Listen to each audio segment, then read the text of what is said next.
The human race is about to be destroyed by the suddenly descended evil god Vidrak. He led a countless horde of monsters. Chaos and death have descended on this land. However, people still had hope in the form of the strongest magicians who challenged the evil god. Their leader was Setsuna, considered the genius of the generation. Our heroes, together with their squad, held back the onslaught of the horde of monsters of the god Vidrak. The battle lasted for several days. Fate favored the hero, helping him defeat a huge horde of Vidrak monsters. Having defeated the pawns of the evil god, Setsuna looked into his eyes and said that his end would come here. After that, he used his spell and ordered the other magicians to combine all 6 magical attributes and attack God at the same time. At that very second, the hero's squad carried out his order, and an explosion of elements was directed at the god Vidrak. For each of the magicians, this was a moment for which they had been preparing their entire lives. An incredible spell struck God, hitting the target exactly. An explosion occurred, and pillars of dust rose throughout the area. The magicians tried to see what was left of the evil god, with the hope that they could finally defeat him. However, as soon as the dust settled, the evil Vidrak appeared before their eyes, without a single scratch. Setsuna immediately ordered his squad to attack even more powerfully, after which they used all their strength, throwing them into the attack. However, this did not give any result. Looking at this, Setsuna did not understand how this god managed to dispel any magic. Vidrak, meanwhile, finally asked, "Is this really all that people are capable of?" The magicians did not answer anything, and he rose up, saying that pathetic insects that should simply rot in his garden, unworthy to fight him. The magicians looked at this with glassy eyes and could not believe that their magic could not work on God. Setsuna tried to figure out why they couldn't break through his defenses and thought that there must be something else they could counter him with. However, while he was thinking about this, the evil god Vidrak made his move, finishing off one of the magicians with one blow. After that, he called the surviving monsters who surrounded the remaining magicians. One of the mages looked with fear at what was happening around her, and turned to the captain of the squad and said that she was already running out of mana. After these words, the girl was immediately eaten by one of the monsters. Setsuna looked at this and couldn't believe his eyes. He tried to use spells to clear the battlefield, but immediately felt the presence of an evil god behind him. He immediately turned around, but it was too late, and he missed a heavy blow from God. When Setsuna came to, he found that his entire squad had died, and he was lying covered in blood on the concrete floor. Rising, he took his mutilated hand and looked forward. Before his eyes appeared a once beautiful city, of which now only ruins remained. In despair, Setsuna realized that the fact that he lost meant that humanity had come to an end. Meanwhile, the evil god appeared behind him and said that the fight was completely futile. Setsuna looked into his eyes, thinking that he could still show him something. After that, he used the most basic spell, strengthening his hand and swinging it towards the evil god Vidrak. God did not expect such a direct and stupid attack, so instead of dodging, he simply raised his hands to defend himself. However, a second later, both were surprised to notice that this simple skill of our hero was able to break through God's defense. Setsuna looked at his hand and was surprised that the basic skill worked. After that, he immediately jumped away from God and tried to understand why such a low-level skill could work on his body. Suddenly, he realized that this was the only vulnerability of God's maternity hospital, so looking at his hand, he realized that he could only be defeated by this. However, he realized with horror that he realized this too late. Meanwhile, God swung at the hero and asked in a mocking tone, "Is this really all that pathetic insects called little people are capable of?" Setsuna prepared for his death, but when he looked down, he discovered that the talisman on his chest was glowing with a bright blue light. After that, rays began to burst out of it, and Setsuna remembered that he had once received this artifact from his director. Memories immediately opened before his eyes. How he, at a young age, in the director's office, looks in surprise at the Renaissance necklace, and the director tells him that this necklace contains the power of the spirit of the time. And now the guy will have the opportunity to correct his past mistakes, but only once. Setsuna picked up this artifact and said that he didn't need it before, adding that he doesn't make mistakes, so the director most likely just gave him a stupid trinket. After these words, the director laughed and said that he did not expect a different answer from the best student of his academy. After that, he stood up and took the guy by the shoulders and said that he was sure that in the future this would definitely come in handy someday. Remembering all this, Setsuna grabbed this amulet with his only surviving hand, as if for hope. Squeezing it in his palm, Setsuna forced the artifact to activate using his willpower, realizing that his only mistake was that he had chosen the wrong magic when he was young. The world around began to dissolve into the depths of the sea and elude the hero, while he thought that this time victory would definitely be his. A few seconds passed. The hero's consciousness moved back to the past when he was a student at the academy. Opening his eyes, the hero looked around and noticed that his amulet had actually worked. However, he immediately received an unexpected blow from the one who was sitting behind him. The blonde said that Setsuna would respond next. Setsuna immediately turned back and recognized his old friend named Leo. In the future, this guy went missing even before the evil god appeared. After that, Setsuna looked up and discovered that he was now in the building of the Magic Academy, which means that he really went back 10 years ago. Realizing that fate had given him a second chance, Setsuna clenched his fist and, full of determination, swore that this time he would not allow a second defeat from the evil god and would do everything to defeat him. Leonard, meanwhile, once again touched our hero on the shoulder and said that now it was his turn. After all, they came to the blessing ceremony. Setsuna smiled, and then stood up from his seat and headed towards the teachers. The rest of the students immediately began to whisper that this was the greatest genius in the history of the academy, who, according to rumors, had an affinity with all magical paths. When Setsuna approached the book of paths that the plump man was holding, he immediately felt warm energy from it. After Setsuna got too close to this book, she seemed to recognize him. There are many different paths in magic, and in order to activate magic, a certain technique is required. Therefore, at a certain moment they must choose their magical path, and this makes it difficult to learn magic from another path. Otherwise, it could be compared to how a person worships God, because you cannot worship several gods at the same time. The plump teacher looked at the hero with a smile and said that now he must choose the path he will follow. The teacher raised his finger and pointed at long-range magic, saying that of course his choice would be exactly that. Setsuna looked at this magical path indifferently and thought that in a normal situation, long-range magic would be the right choice. Indeed, in this case, you can create a certain element from magic and then aim it at your opponent. Such magicians have a low risk of being attacked in response, and the power of this magic is enough to finish off the enemy with one blow. In the past, Setsuna was the strongest user of ranged magic. However, it was absolutely useless against the evil god. Therefore, now he looked around in search of the magical path that he needed. Having found this path, he slowly approached it. The teacher and students who watched this performance could not believe their eyes.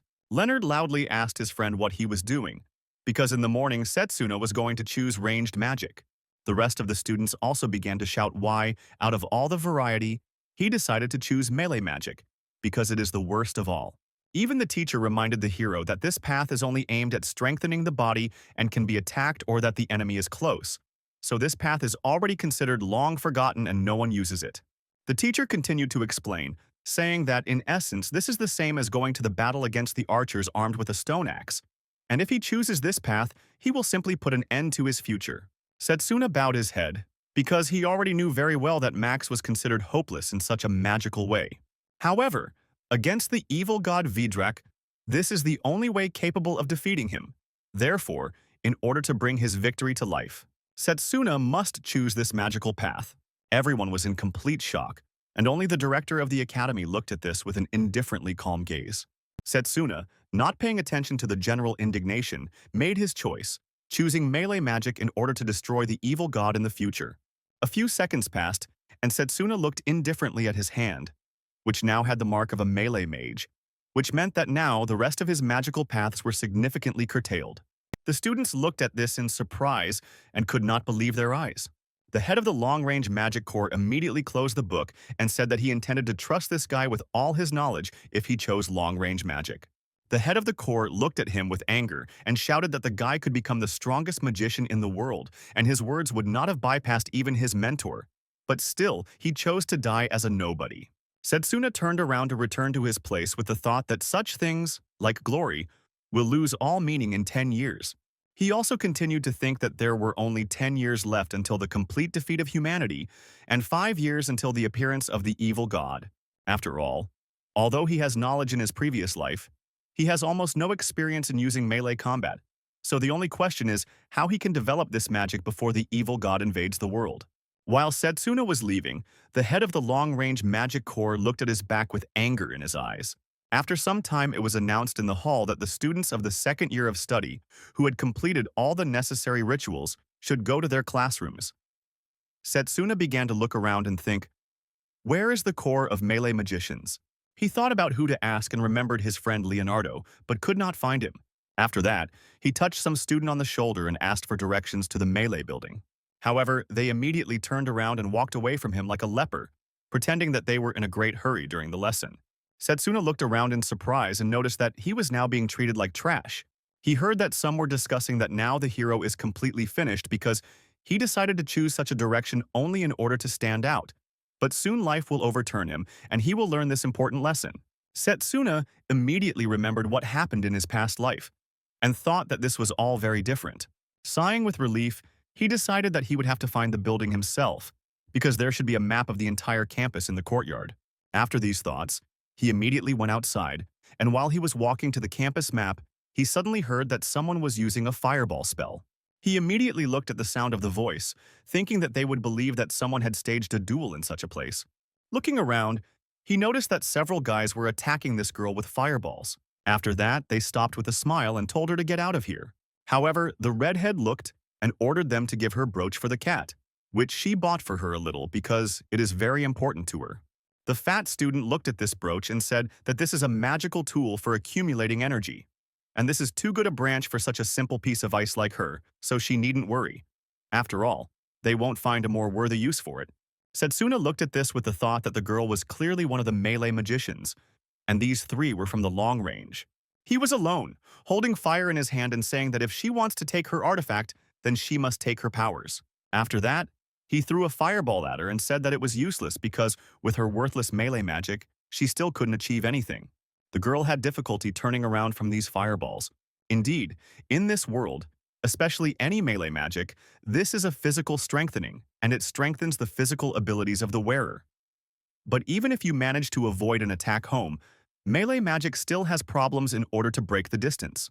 With these thoughts, the girl raised her right hand and concentrated her energy there. She also shouted that her mother had been saving money for years for this stopper to give it to her daughter, so she would never give it to a freak like them. She concentrated her energy in her right hand, and a blade immediately appeared there. Setsuna noticed that this was one of the basic spells, an energy blade, but even so it would still be difficult for her to defeat at least one of them.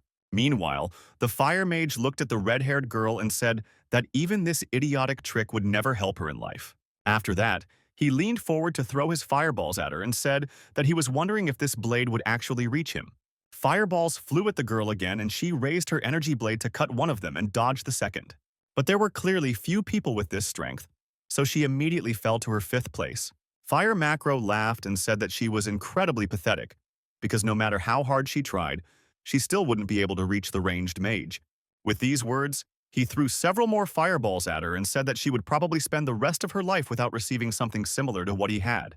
The girl lay on the ground and realized with horror that she would definitely not have time to dodge these fireballs. However, Setsuna had a kind heart and could not watch the girl being beaten by several men at once, so he immediately rushed to her aid at great speed. His strength and speed were quite enough to save the girl and remove her from under the fire. The ranged magicians looked at him in surprise. Setsuna, meanwhile, held the red-haired girl in his arms and asked her if she knew where the building for melee magicians was, because it would be nice if someone led him there. The student looked at him with a questioning look without answering anything. Meanwhile, the students recognized this guy as the same Setsuna. However, they immediately noticed that on the back of his palm was the mark of a melee mage. The ranged magicians immediately grew up and asked if he really chose this idiotic magic, because this means that if he is close, they will be able to punch him in the face with all their hearts. Setsuna put the girl on her feet and headed towards these guys with the words that melee magic is really very weak. However, it all depends on how to use it, because while he was watching this girl, he had already noticed some points that could be improved. By the way, with these words, Setsuna raised his right hand and, showing his mark, said that the chosen path does not necessarily determine the outcome of the battle. The red-haired girl asked him to be careful because these were high school students, and they would definitely be able to beat them. Meanwhile, the most important ones laughed and immediately used their fireballs to finish off our hero. However, Setsuna had already managed to concentrate magic in his legs to strengthen them. Therefore, a couple and deft movements. He escaped all the attacks that were directed at him. It was the first time he ran at such great speed, and he thought that it was incredibly pleasant because at such speed he could easily dodge these attacks. After that, he thought a little, and with a smile I decided that if he could move so freely, it meant that he could do even more. Setsuna continued to run and dodge fireballs. He also found time to mock the high school students and say that all they knew was to shoot fireballs, and this was the limit of their abilities. A high school student with fireballs ordered him to shut up, but inside he didn't understand how Setsuna knew such strange movements, because it was literally impossible to hit him. After that, Firemax concentrated several fireballs into one and yelled that he was not going to joke around here. In his face, he immediately released this huge fireball in the direction of our hero. However, Setsuna ran straight at him and, concentrating his power in his right hand, created an energy blade.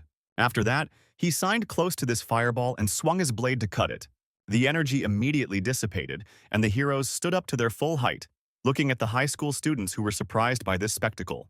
The red-haired student looked at all this and could not believe her eyes because for the first time in her life, she saw how someone with the help of an energy blade was able to cut a fireball. Setsuna looked at her and, noticing the girl's surprise, said that when magic strikes, both defeat magic, the one who has higher magic skills. And the reason why Setsuna, who did not have particularly high magical power, became the strongest in the world is that he can very accurately control his magical power. After this, Setsuna looked at his energy blade and noticed that its ability was more useful than he expected. So if he combines this power with his speed, the result is simply bomb. The fire magician ordered his friends to disperse because, since everything had come to this, he decided to create a huge, fiery step. And his friends immediately began to calm him down and say that it was too dangerous because, if they went that far, the instructors would immediately come running here. However, he did not listen to them and ordered them to shut up, after which he began to wave his hands in the air, concentrating his energy and creating a fireball. However, after he stumbled upon it, he was surprised to realize that Setsuna was immediately in front of his nose, and now, the fire mat would definitely not have time to create his spell. Meanwhile, Setsuna, swinging his hand with all his might, struck straight at the fire mage's stomach. The fire mage immediately lost consciousness from pain, and Setsuna looked down at him and did not understand why these guys are so stupid considering the fact that they are older. After that, he clenched his fist and looked at him with a smile, thinking that as long as the enemy was within range, he could fight without any problems even using melee magic. The rest of the high school students looked at all this, unable to understand how Setsuna was able to defeat their friend, because melee magic has always been considered Podisa. And this guy only used it, so it's clear to me where he got so much strength. Setsuna looked at the others and said that they forgot to give the girl something. The guys immediately realized that they would have to fix it, and again what they got from this girl. After that, they took their fiery friend locked under their arms and began to take him out of this place, trying to say that he can relax, because now they will go to the infirmary where they will quickly put him on many with the help of magic. After this, Setsuna approached the red-haired student and said that he was giving her this amulet. He also said that he understood that this was a very important thing for her. The student immediately hugged him to her and, smiling, thanked our hero for helping her. After that, she put her hand in her pocket and said that she had completely forgotten to introduce herself. Having put the amulet in her pocket, she extended her hand to our hero and said that her name was Layla. Setsuna extended his hand to her in response and introduced himself, saying that his name was Setsuna. The girl immediately shook his hand tightly and began to coward her, saying that she was talking about him. He is the same guy who has an affinity with all magical paths. So she is very interested in why such a person decided to choose melee magic. The guy thought about it and realized that if he said that this was in order to defeat the evil god, then no one would believe him. So he simply remained silent and said that he wanted her to help him find his way to the building of the melee faculty. The student immediately gasped in fear and said that the orientation hour should have already started, so they were late. Setsuna looked at her and said that in that case they could just hurry up and apologize for being late. After that, they quickly headed to the melee building and walked for a long time. Setsuna thought that it's not surprising because melee magic is not popular. That's why their building is located on the outskirts of the campus. Together with the red-haired student, they decided to go for a run in order to be in time. And as they walked, the girl said that he was obliged to teach her how to create that magic blade that he showed earlier. Setsuna, looking into her eyes, said that there was nothing like that, and it all depends only on her level of energy control. After that, he continued to run with the thoughts of this twisting that melee magic can be controlled differently depending on the circumstances, and it is far from the weakest magic despite popular stereotypes. Since he returned to this world, the evil god was constantly before his eyes. He thought that if he could fully pay for the coolness of the melee magic, he would be able to resist the stretching of the evil god's magic, and also defeat him. He also thought that he was obliged to gain another advantage over the evil god, With these thoughts, he remembered how in a past life, he sat in the director's office and drank tea. As a friend, the director suddenly said that he wanted to show something, after which he took off his gloves. And raising his hands, he said that he had marks of two completely different paths. Setsuna looked at this in surprise because usually a person can choose only one of the paths. But the director has summoning magic in his right hand, and he has never even seen the mark on his left hand in his life. Setsuna, at that moment, asked the director what kind of mark this was, to which the director replied that he would definitely tell about it when the time comes. However, in the end, the director never explained anything to him, because he was killed almost immediately after the appearance of the evil god. After all, we can say with confidence that that evil god sensed the danger emanating from the director's second mark. Therefore, Setsuna must find out this secret in order to change his fate. He ran and thought about his own things as he walked, until Layla suddenly said that they had almost arrived at the place. Setsuna did not pay attention to her words and thought that now his current problem is that he does not even imagine how he will receive the recognition of the director in its current state.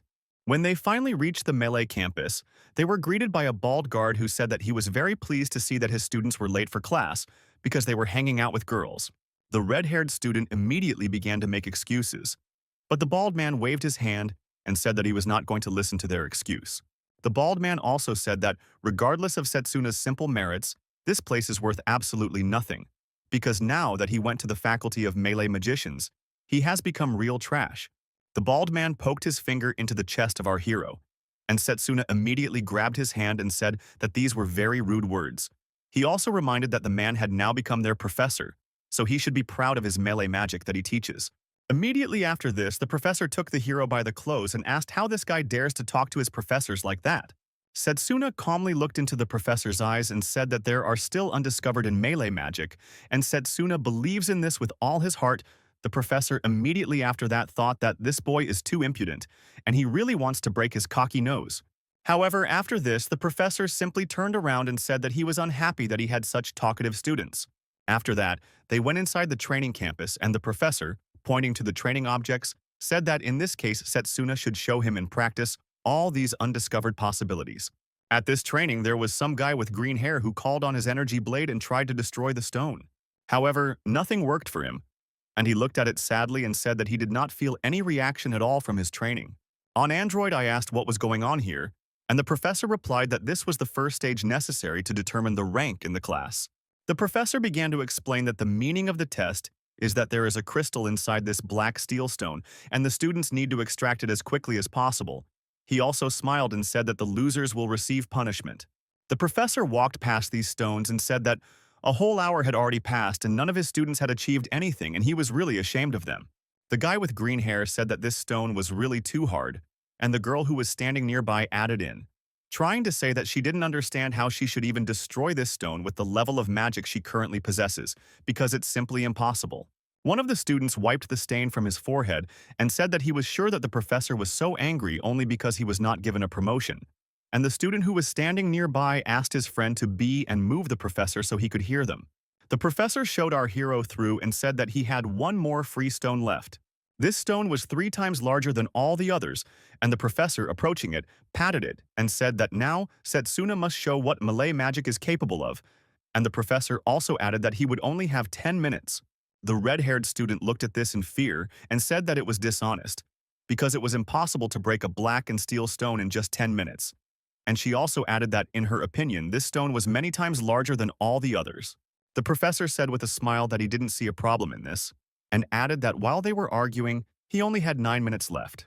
Setsuna asked his friend to calm down, and approaching the stone, he touched it with his palm to feel the crystal inside. The professor, meanwhile, said with a smile that he was not surprised that Setsuna was speechless. After another few minutes, he said that if he bowed to him and apologized, then the professor might give him some more time. Setsuna said that there is no need to worry about him because 10 seconds is enough for him. Layla immediately said that he was behaving too recklessly, and even though he was a genius and could control his magic very accurately, it was still impossible for a first-year student. The professor, meanwhile, was thinking that this guy was really coming because the block of black steel in front of him was not only the largest but also had the highest density. And even the professor himself was able to break similar ones in only half an hour. After that, the professor raised his head up and said that he would not give a second chance, And he also recalled that he believes that if a guy said that 10 seconds would be enough for him, then they will do so after that. He immediately has a timer for everything. Setsuna looked at the professor and immediately said that he would show him all the delights of melee magic. After that, he created his energy blade with the thought that in order to earn the recognition of the director, he needs to at least become the best in this class and then act according to the circumstances, because he cannot allow such a trifle to prevent him from achieving victory over the evil god. Swinging, Setsuna prepared to strike and made a sharp lunge at the stone. However, in the first few seconds, nothing happened, and the stone was still in its place, safe and sound. The professor laughed and said that he thought that Setsuna was just a big talker. He immediately began to think that now, it would be very interesting for him to come up with a punishment for him for his disobedience to his teacher. However, a few more seconds passed, and the entire stone cracked. The professor looked in surprise as he slowly began to collapse.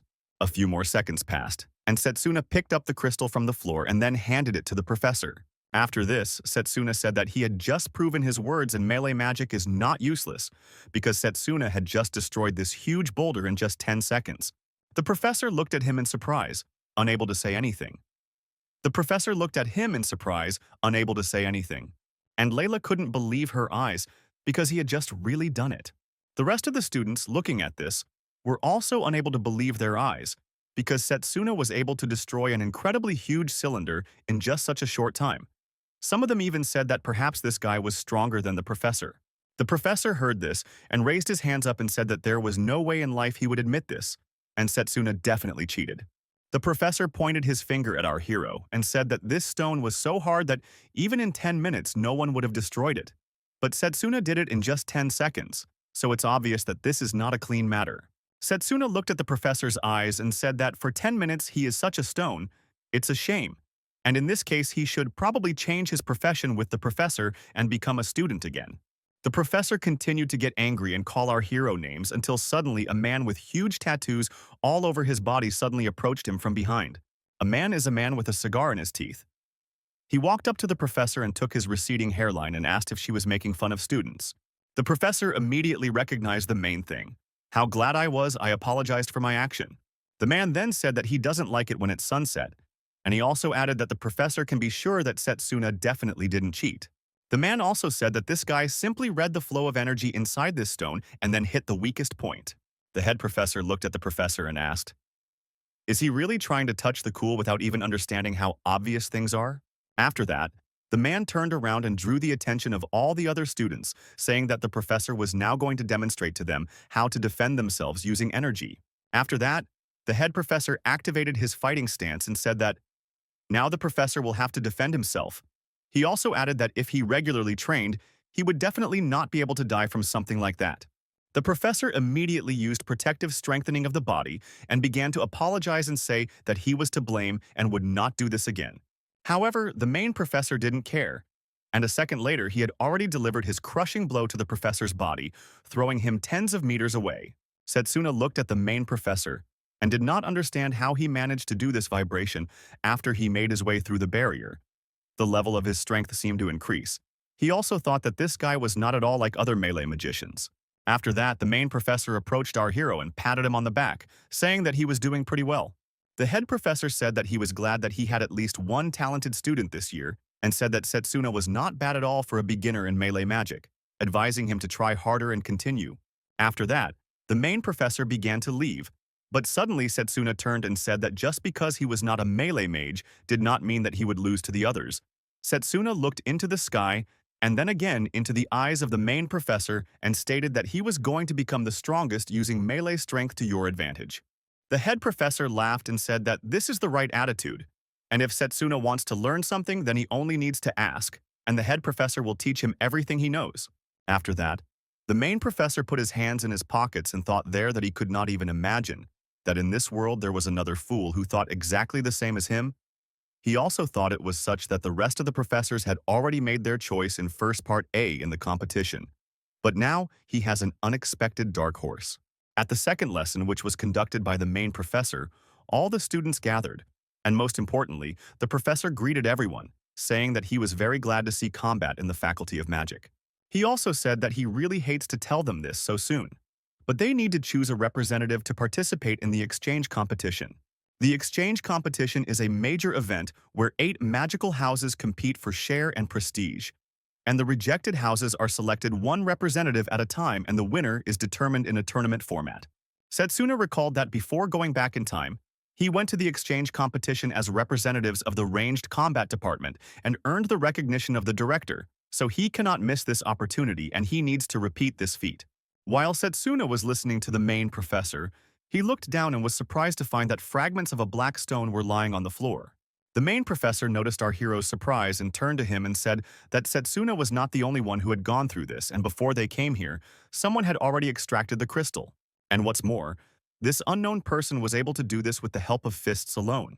Setsuna looked to the side at one of the students who was sitting farthest from everyone else. He looked in surprise at how black stones were lying all over the area, and did not understand whether they really had flown from a long distance. The head professor said that this student was Drago and ordered him to come closer too.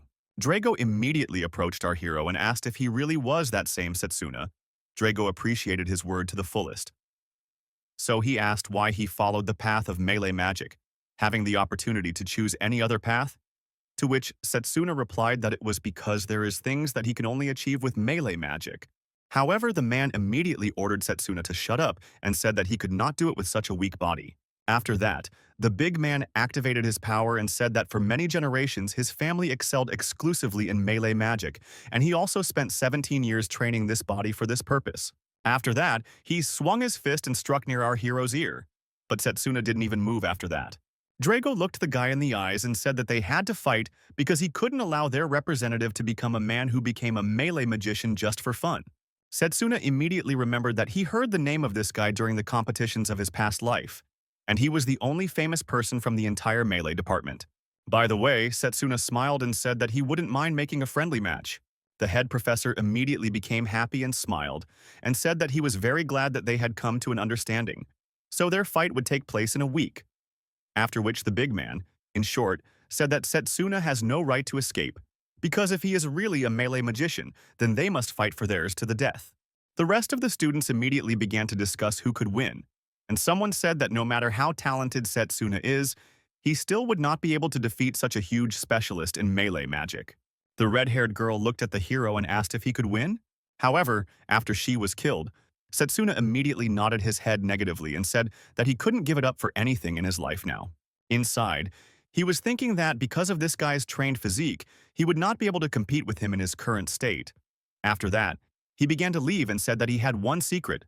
The red-haired girl immediately ran up to him and asked where he was going. Setsuna did not answer anything, and they went to a secluded place in front of a huge tree. Layla looked around in surprise and asked what kind of place this was, to which Setsuna replied that this was a secret training place that only he knew about. After that, he touched the tree, and his energy changed. Setsuna said with a smile that after this training he would become 3 times stronger. Night had already fallen, and the girl thought that this was an incredibly huge tree, and this must be the same sacred tree that was more than 1,000 years old. Setsuna stood under him, and thought that this time he would also receive recognition. Layla looked up and asked why the tree was showing such a strange glow, to which Setsuna replied that this was the blessing of the sacred tree, and it only works for those whom the tree itself recognized. And thanks to this sacred attribute, he can restore his own mana. The heroes inside us remembered that he found this place long before his time travel. Setsuna raised his hand and said that as long as he was here, he didn't need to worry about running out of mana. He squeezed his palm and said that he could train from 9 until he reached his limit. The girl looked at this with delight and thought that this was incredible, but Drago is still a natural melee poppy. However, the girl immediately remembered that Setsuna recently helped her return her artifact, so now it's her turn to help. She immediately raised her right hand up and said that she would go on reconnaissance. The hero looked at her in surprise, unable to understand where she got so much enthusiasm from. Meanwhile, Drago was in the training room for melee magic. Lavila approached him and couldn't believe her eyes because this guy was giving in like crazy and was lifting simply incredible places. Having finished his approach, the big man turned to the head professor and asked if the black steel stones were still lying in the courtyard. The head professor exhaled smoke and asked, "Is he really going to destroy them all?" The guy immediately got up and began to leave, saying that the professor shouldn't worry because he wasn't going to destroy them. Immediately after that, he went outside and threw all these stones on his back, starting to train. Layla looked at everything and you couldn't believe your eyes because it was more like a joke. because she was sure that he was able to kill a person with one blow. The girl was very worried and then began to write to our hero to throw up, with the thoughts that she was not sure that after this everything would be okay with him. Meanwhile, Setsuna was sitting under a sacred tree and reading some book, both martial arts. She especially came running to me and saw that he had stopped training and asked if he had time to relax before such an important fight. She also said that she had just seen a big guy doing push-ups using 5 black stones as a ground. Setsuna raised a row to his girlfriend and said that what was expected, he was not surprised because he knew that this guy would train under a new image. But for fifth, he immediately asked the girl not to worry because this is part of his plan. After that, he activated his energy and began to fly the book and quickly read it. The girl immediately approached him and asked what he meant. Setsuna replied that physical strengthening is essentially strengthening and controlling the nervous system with the help of energy. And let's say if he wants to strengthen his legs, then he just needs to concentrate his energy in them. And if he wants his hands to become stronger, then concentrate the energy in them. He continued to read the book at incredible speed and said that if he wanted to improve his own memory, he just needed to concentrate these energies in his head. Having finished reading the last book, he stood up and took off his warm dress and said that after he finished studying all the techniques, he would need to put them into practice, so now he was going to train. He immediately summoned his energy blade and began to wave it through the air, imitating what he saw in the book. After half an hour of training, Layla said that this was simply incredible, and she had never heard of such a training method before, to which Setsuna wiped the sweat from his forehead and said that this was not all. After that, he felt some kind of heartbeat and immediately fell exhausted to the ground. She looked at our hero's hand and said that he had an incredibly terrible injury.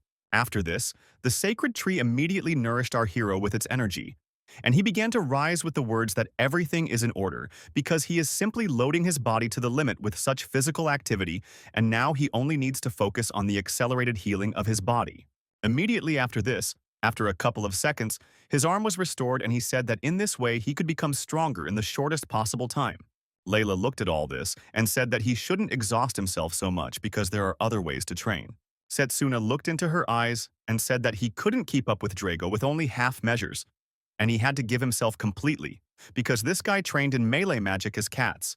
So over the next week, our hero will need to repeat the process of destruction and healing at least 1,000 times. Inside, Setsuna thought that such training reminded him of the time when he lived in an orphanage and could not use any magic. Therefore, he spent all his time every day training. And I failed many times, but I still kept trying. Despite the very slow process, he got better step by step. Remembering all this, Setsuna looked at the girl and said that there was nothing wrong with it, because as long as it allowed him to become stronger, he was very happy to use it.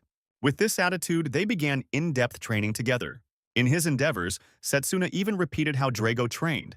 And the girl, meanwhile, thought that she had heard that this guy only had his talent, but now she was looking at his training. And I understood that in fact this guy was trying harder than anyone else in this world. Finally, a week passed and the day of battle arrived. Drago looked angrily at our hero and said that he was glad that this guy didn't run away. Setsuna looked at his opponent and said that he did not even intend to run away. In the end, he was going to become the representative of their faculty. Meanwhile, the head professor raised his right hand up and asked if the participants were ready. The fighters immediately responded that they were completely ready. And as soon as the head professor lowered his hand, Setsuna and his opponent rushed to meet each other. Setsuna struck first, but Drago immediately blocked it. However, to his surprise, the hero's blow was so strong that he was thrown back 5 meters. Immediately after this, he ran up to the hero, swinging his fist saturated with energy. He immediately struck and raised a huge cloud of dust. However, when it settled, all the spectators in the stands saw that Setsuna was able to block it. Some of the students said that this was somehow too much, and they did not believe that these guys had only recently chosen their path. Setsuna, meanwhile, looked into the eyes of his opponent and said, "Do you think that now he understands that if he misses at least one blow, he will immediately lose?" Immediately after this, the big man tried to throw another blow from which Setsuna was able to easily return. This continued several more times, and the hero simply blocked those blows from which we could not return. Finally, the big man looked at our hero and asked why he was only defending himself instead of starting a normal fight. The thug dealt several more blows, from which Setsuna was able to return him, and the thug finally could not stand it and eventually called him a weakling, saying that he can only dodge and this is the height of his abilities. I looked at all this and couldn't believe that after all the training the hero was still weaker than this thug. The head professor, meanwhile, watched this fight and thought that at first glance it might seem as if Setsuna was experiencing difficulties. However, this is clearly not the case. Meanwhile, the thug continued to throw punches that Setsuna easily defended against, and the main professor thought with a smile that this guy perfectly reflects every blow thanks to his control of energy. The brute continued to strike blow after blow and said that representatives of the elite like Setsuna always looked down on them as owners of the path of melee magic. He began to say that he and his father were born into a family that only excelled in melee magic, so Setsuna couldn't even imagine how much they had experienced so far. With these words, the thug summoned a huge energy blade and said that today he would definitely change his relationship with his own hands. Note that this is why Setsuna immediately activated his energy blade and took a fighting stance.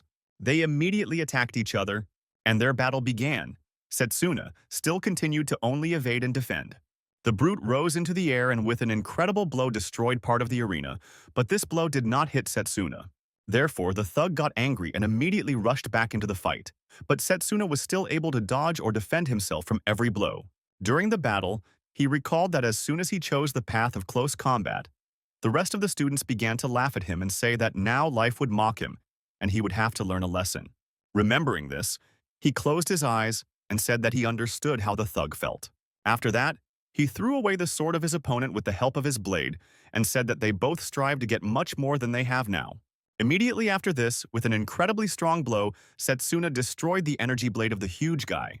Immediately after this, the thug did not stay, but simply threw away his blade and continued the hand-to-hand fight. However, as soon as he swung, it immediately opened up, and Setsuna used the physical enhancement of his legs to become several times faster. After that, he continued to strike with his blade, causing this huge braided guy to move back. The chief watched this fight and thought that despite the brute's outstanding data, Setsuna's energy control and potential were clearly beyond competition. Therefore, he became even interested in finding out who would win. Meanwhile, Setsuna continued to lose with the thought that this guy has incredibly high defense. Therefore, he needs to add something to his fighting style in order to win. Meanwhile, the huge man had already managed to restore some of his energy and summoned another energy blade, so the battle became more interesting. Suddenly, the huge guy swung his blade, and his energy seemed to change. Setsuna looked at this and realized that it was possible. This fool decided to pour all his energy into one blow. Setsuna was able to easily dodge this, and the place where the huge man hit was destroyed. However, this also bore fruit, because now Setsuna stood on the edge of the arena. The big man looked at this and was glad that he was finally able to take the initiative and drive this guy into a corner because now he definitely has nowhere to escape. After that, he used the remainder of his energy to strengthen his body as much as possible. He immediately pounced on our hero and delivered a blow that finished him off, but was immediately surprised to notice that his fist went through Setsuna's body. The big guy immediately realized that it was just an afterimage. After that, he heard Setsuna from above talking about how if you infuse energy in the same place for a long enough time, you can leave an afterimage behind for a short time. After that, Setsuna immediately appeared behind this guy and swung his blade to finish him off. The brute tried to turn around, however. Setsuna briefly replied that this was already the end, because he obviously would not have time to deliver his blow. And so it happened, when Drago was just swinging, Setsuna had already finished his attack. The head professor looked at all this with mice that Setsuna decided to go on a counterattack, using the fierce onslaught of his opponent to his advantage. And so he thought that they were both pretty good. But now the outcome is obvious. The head professor raised his right hand and said that the battle was over and the winner was Setsuna. Drago was lying on the floor after suffering a blow, and could barely find the strength to get up. However, suddenly he had a surge of strength and he began to move. The spectators in the stands looked at this in surprise and wondered, will he be able to get back on his feet even after this?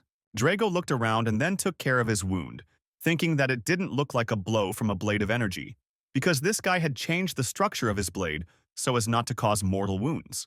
To his surprise, Setsuna approached him and extended his hand to help him stand up. Drago looked up and asked what Setsuna was fighting for. Setsuna looked into his eyes and said that he was fighting so as not to lose to anyone, and also so that no one could take anything away from him. He looked at the big man and said that this is the only reason he is going to become stronger than anyone in this world. The big man smiled and said that now everything is clear to him. He also added that Setsuna is really strong and he was defeated. Rising to his feet, he shook hands with our hero and said that he fully lived up to his reputation. Setsuna, meanwhile, looked at his former opponent and thought that his strength could be a huge help in the battle against the evil god. The head professor began to approach these guys and say that Setsuna himself should have noticed that he was losing to Drago in close combat, but he still managed to win. After that, the main professor approached the guy and raised his hand up, saying that he would be chosen as their representative in competitions between academies. A few days later, Setsuna and the head professor headed to the competition, and the head professor said that it was finally time for the representatives of the different houses to meet face-to-face before the competition. The head professor also asked Setsuna to behave very decently. Setsuna said that he would do so, and thanked the professor for teaching him a lot over these few days, after which he closed the door to the room. Looking around, he noticed that he was not alone here, and there were already 3 students in one part of the room, and 4 more in another. One of the guys was wearing glasses and asked, "Has a representative come from the loser fighting department?" After that, the guy adjusted his glasses and said that if this guy decided to voluntarily show his shame, then they are all impressed here.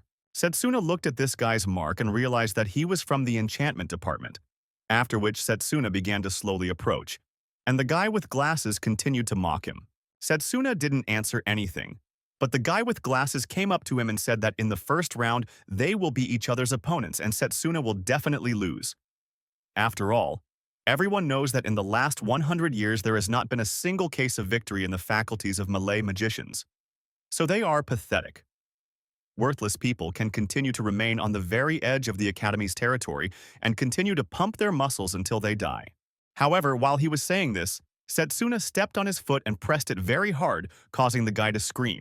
Setsuna looked into the eyes of the bespectacled guy and said that it seems that in their enchantment department, they have a very peculiar way of greeting other people. After this, Setsuna pressed his foot even harder and said that it doesn't matter to him whether they have won at all in the last 100 years or not, because this year the melee department will win. After that, he let go of the bespectacled guy's leg, and he walked away a little and asked the guy to stop talking such nonsense.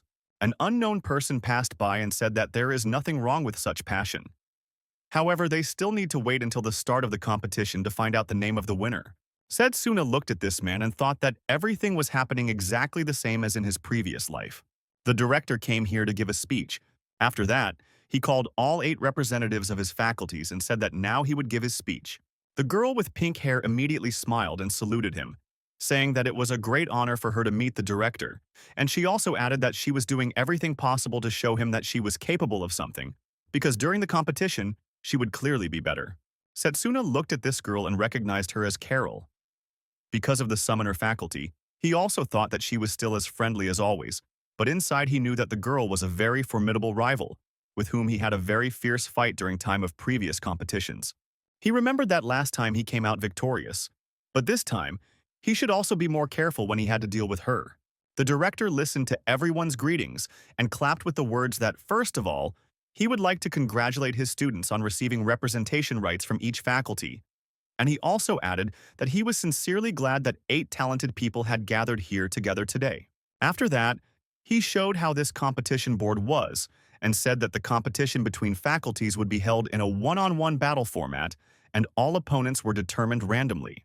After that, he looked at Setsuna and said that in the first round, Setsuna would fight and represent the faculty of melee magic specializing in hand-to-hand combat. After that, he added that his opponent would be a guy from the faculty of disappointment, saying that the magic of disappointment makes it possible to pour energy out of objects, thus giving them life. During the second battle, a girl from the healing faculty will fight against a guy and the ranged magic faculty.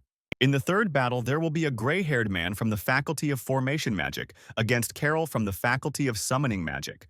And finally, in the fourth battle, the red guy from the faculty of special magic, which cannot be classified, will fight against a girl from the faculty of magic, which allows you to change various substances. The director looked at all his students and said that these competitions can be considered a practical lesson in learning the magic of various faculties. After which he took a short break and added that the competition will begin in 10 days, and until now, they must decide whether they will study new magic in order to strike your opponents, or concentrate on rest in order to go into battle with all your might. After finishing his speech, the director said that he was looking forward to the opportunity to take a look at their fighting spirit. All the students immediately bowed, and the director slowly began to walk out of this building. She and the hero immediately remember that this is the only place for the near future where he can freely talk with the director. Therefore, as soon as the director left, Setsuna immediately followed him out and asked him to stop. The director turned around sharply and recognized this guy as a magician who represents the Department of Extra Combat. Setsuna immediately introduced himself and said that he would like to ask the director something. The director asked what he wanted to know, and Setsuna said that if he wins, he wants to ask the director to teach him his magic. The director looked at him in surprise and said that this student specializes in melee combat, so he doesn't think that he will be able to reveal himself in the magic of summoning. Setsuna was silent for a couple of seconds, and looking into the director's eyes, he said that he was talking about other magic. The director's aura immediately changed, and in a menacing tone he asked how Setsuna knew about his second mark. Setsuna immediately backed away, thinking that this director has incredibly terrible energy, and he is now clearly on guard. However, he immediately remembered that his second magic was hope, in the fight against the evil god, and he could never return here again. Setsuna came closer again and said that although he couldn't name the reason, he had something to say. After that, he extended his hand and said that the victory of a candidate from the Faculty of Melee Magic for the first time in the last 100 years would definitely change his idea of the common sense of this world, because he himself hoped for it. The director looked at Setsuna and asked, "What is he really up to?" However, the director immediately calmed down and said that if the guy really wins this competition, he will tell him about the second magic mark. However, he immediately added that Setsuna should not think that it would be quite easy. Setsuna looked at the director and said that even so, he was sure that he could do it. The director listened to this and turned around and began to leave, saying that this was the right attitude. After that, Setsuna returned and began to drive Bun with the thought that school life after 10 years, such a peaceful time makes him relax, and the bun in his hand seems really tasty to him. Therefore, he will need to thank Layla for what she told him about it. He looked at the sky for this and thought that there were still 10 days left for the competition.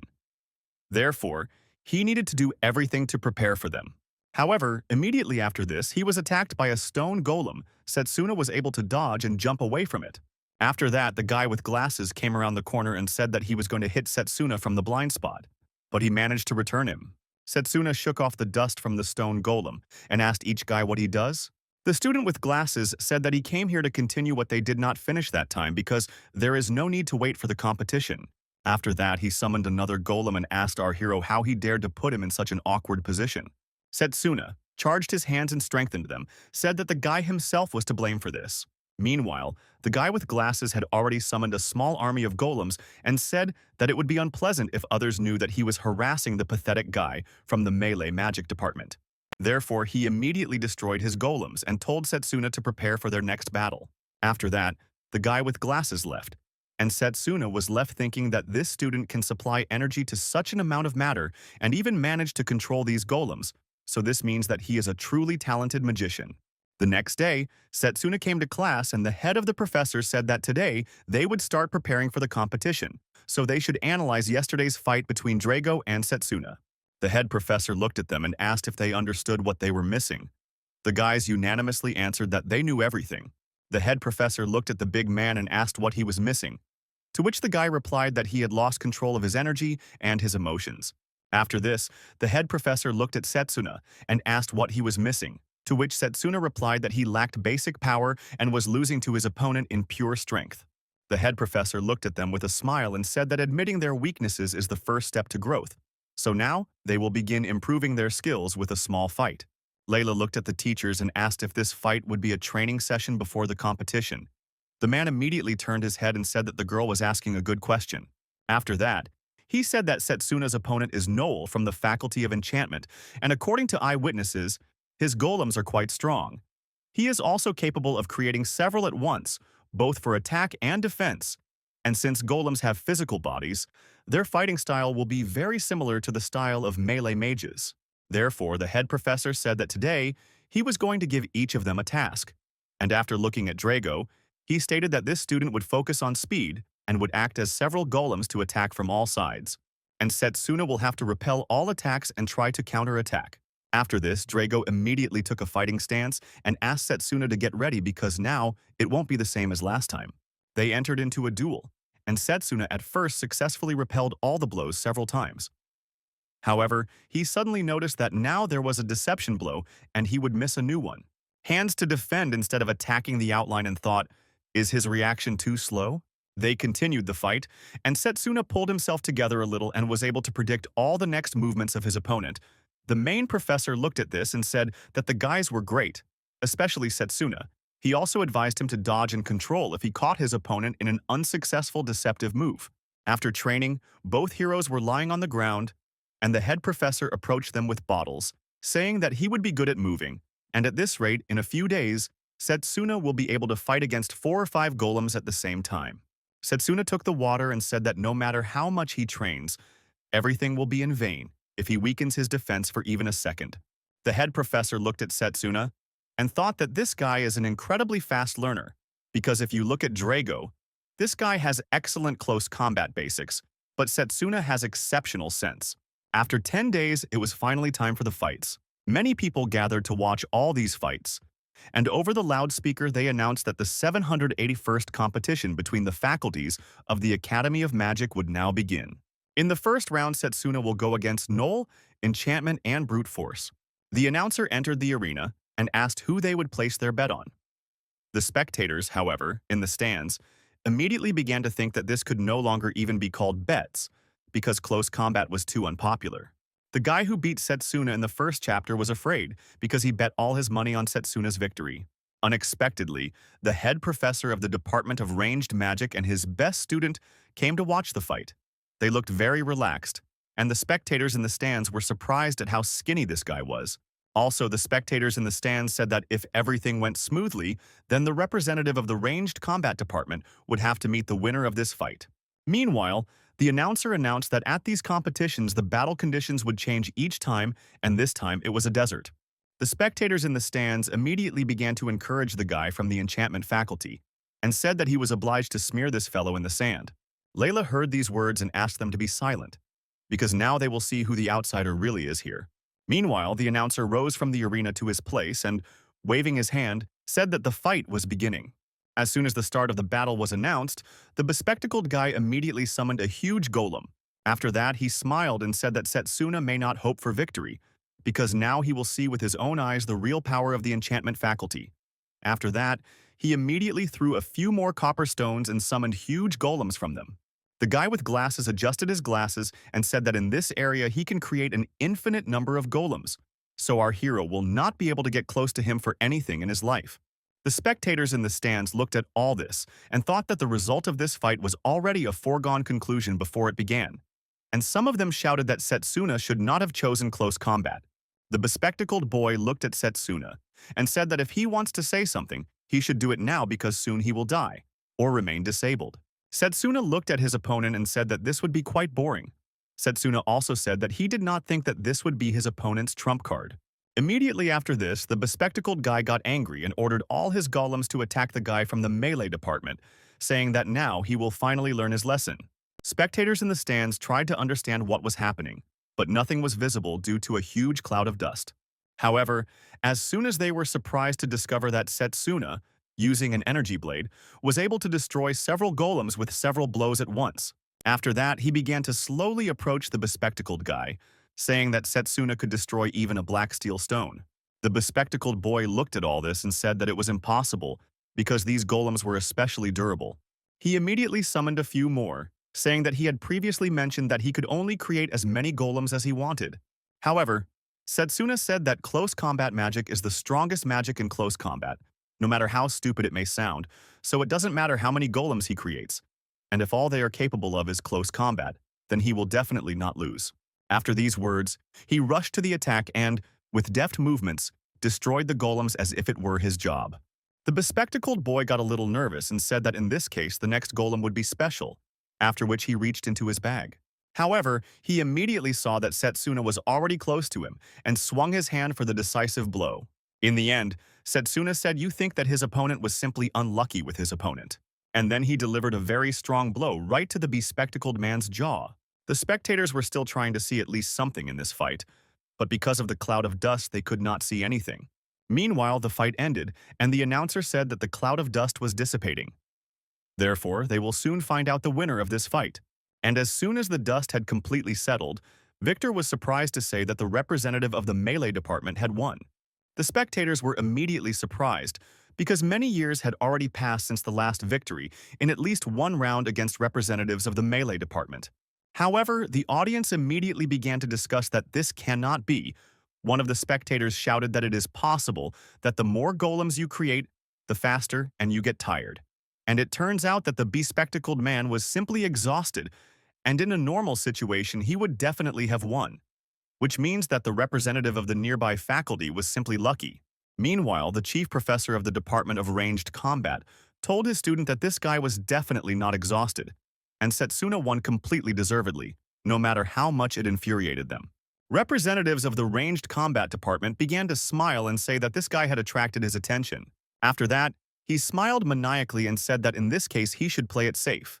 Returning to the locker room, Setsuna changed his clothes and headed to the stands, where he was handed over by Layla, who said that she had saved a place for him. And she also asked if he wanted to watch the next fight. Setsuna immediately said that he always came for this reason, because perhaps he would be able to see something interesting. Looking at the arena, he saw that Carol was now fighting because of the summoning faculty and a guy from the formation faculty. The guy from the formation department is constantly trying to get closer to her. He succeeds with difficulty, but Setsuna thought about who, despite the predicament, the formation mage's movements are simply incredible, and Setsuna might be able to all redo it. While Layla was looking at all this, she said that the movements of other magical directions are also very impressive. However, she still wants to become stronger in melee magic. Setsuna looked at her in surprise and asked why she chose melee magic because, after all, there are other marks. Layla smiled and said that once upon a time a melee magician saved her. She said that she once played in the forest with her younger brother, and suddenly they were attacked by a ferocious bear. The girl thought that they were finished. However, one melee magician rushed to their aid and dealt with the bear. Since then, Layla began to dream about this. She wanted to save the people around her and also really wanted to become stronger. While Layla was telling this, she blushed a little and asked, "Does her story sound too childish?" Setsuna looked at the girl and said that it doesn't sound at all. And he doesn't think so, because as long as she follows the call of her heart, she can always become stronger. While they continued to talk unexpectedly, his old friend Leonard approached our magician, who immediately greeted him. Setsuna looked at his old friend and thought that he had once been second in Syria in the ranged combat department. Leonard smiled and patted Setsuna on the shoulder, asking, "Is his girlfriend sitting next to him?" After that, Leonard raised his little finger up, and Setsuna asked in surprise what this gesture meant. And meanwhile, the girl blushed and said that she was just a friend. After that, she stood up and said that she would leave them alone. Setsuna looked at her in surprise and asked why she changed her mood so suddenly. After that, Leonard sat down in her place. She and the hero said that he was very surprised that his friend did not become a representative of his faculty, because he had to defeat Akhtar Violet-Haired. Leonard immediately changed his face and said that it might seem like he was making excuses, but Setsuna should be wary of this guy's dirty tricks. Leonard sadly said that this cunning man fooled him and became the representative of their faculty. Hearing this, Setsuna immediately realized that his next opponent was the type of person who would do anything to win. Therefore, he needed to not let his guard down against such a fighter. When all the battles of the first round were over, the announcer announced that the time had finally come for the first battle of the second round, which would take place between representatives of the ranged and melee departments. The area will be a real hell, where a fall will mean the end. Drago said that here it would be incredibly difficult to even just get close to the enemy. And the chief professor of the close combat department said that again the enemy had come across too advantageous a place. The representative of the ranged combat faculty thanked his professor for being able to organize such an area, saying that he was very glad that such a thing turned out to be a mere trifle for him, to which the man replied that he just really wanted to teach Setsuna a lesson and make him regret his choice. Meanwhile, a representative from the ranged combat department said that now Setsuna just has to come to the fight, and he will immediately lose. The announcer, meanwhile, demanded that the fight should have already begun, so the representative of the melee must immediately enter the arena here. If he does not do this within 5 minutes, he will be awarded a technical defeat. Let's go back a little. 10 minutes ago in the restroom, Layla came to Setsuna. She asked him how he was feeling, and Setsuna replied that he was fine. He asks Layla not to touch the base that is on the table. The girl asked in surprise why, and Setsuna replied that this is a magical item that works on contact and most likely it will completely drain her mana. Layla asked why Setsuna placed it here, to which Setsuna replied that it was a trap that was aimed at him, and already the seventh one that day. The girl got excited, and Setsuna said that he avoided all these attempts. So, it's all not important. Inside, he thought that this was all definitely the tricks of a guy from the ranged combat department, and he was quite smart since he didn't leave any evidence behind. After that, suddenly there was a knock on the door, and the doors were opened by Layla and Setsuna. There were children standing there who handed a bouquet of flowers to the representative of the melee department and said that it was for him. Layla asked if it was they who collected this bouquet themselves, but the children immediately said that they were asked to give it by some person standing in the corner of the corridor. Looking there, Layla said that there was no one there, and added that perhaps it was a fan of our hero. However, she said that in that case he himself could give it. After thinking a little, she added that perhaps the guy was too embarrassed. Meanwhile, the girl who was holding the bouquet grabbed her head, saying that she was too dizzy. Setsuna looked at her, and immediately realized that during the war he had seen such spots 100 times, after which he immediately kicked the bouquet away. Layla asked him what he was doing, to which Setsuna replied that there was a poisonous plant in the bouquet.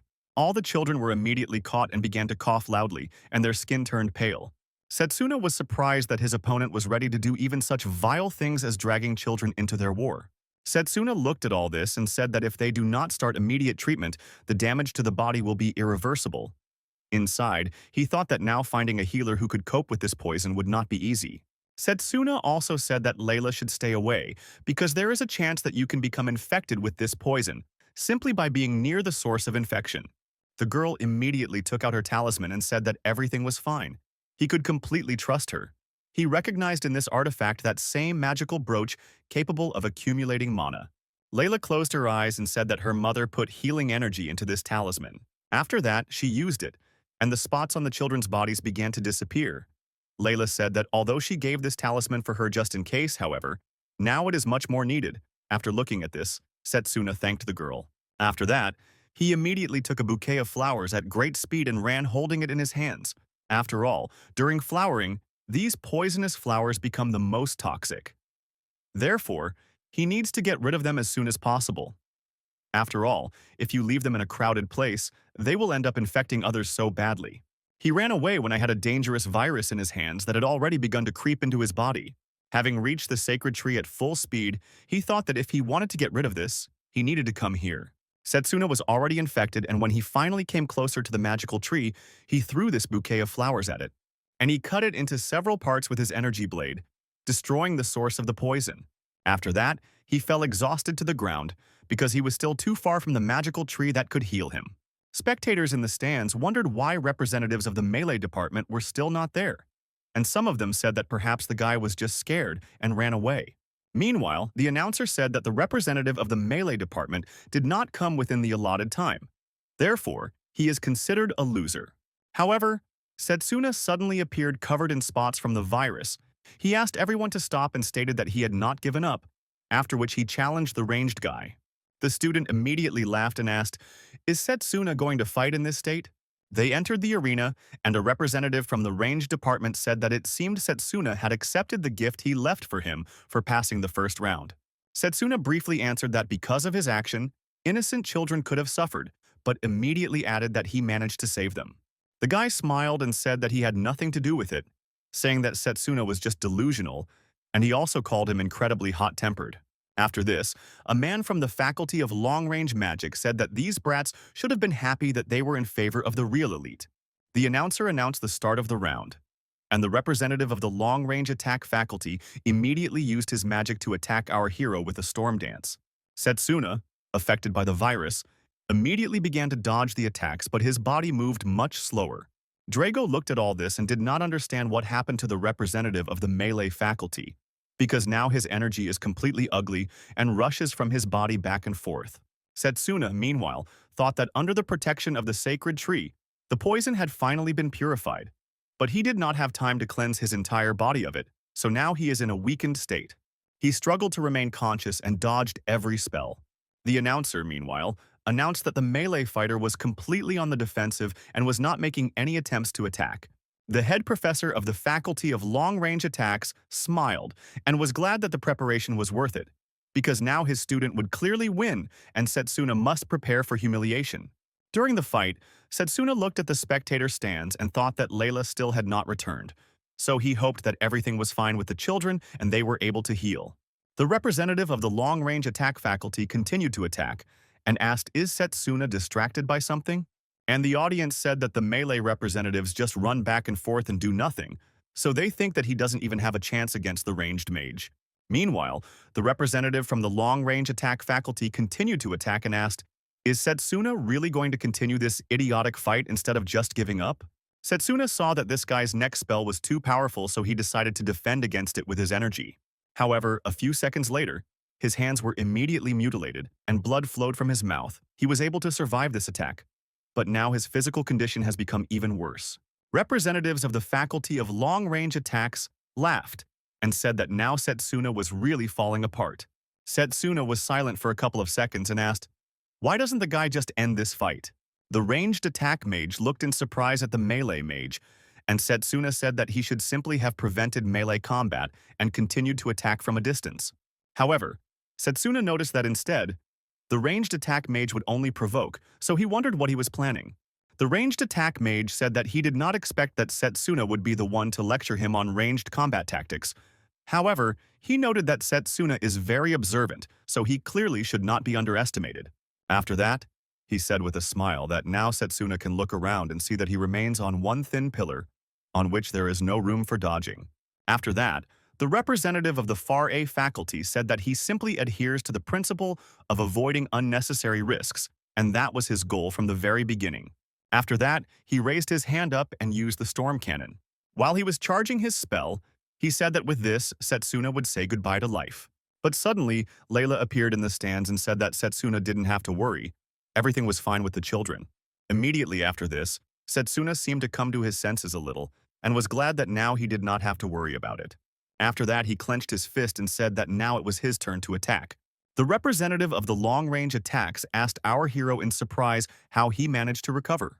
Setsuna summoned his energy blade and said that there was nothing special about it, and it was just an ordinary physical enhancement, because during this battle, the entire time they were fighting, he activated his cells so as to split the self.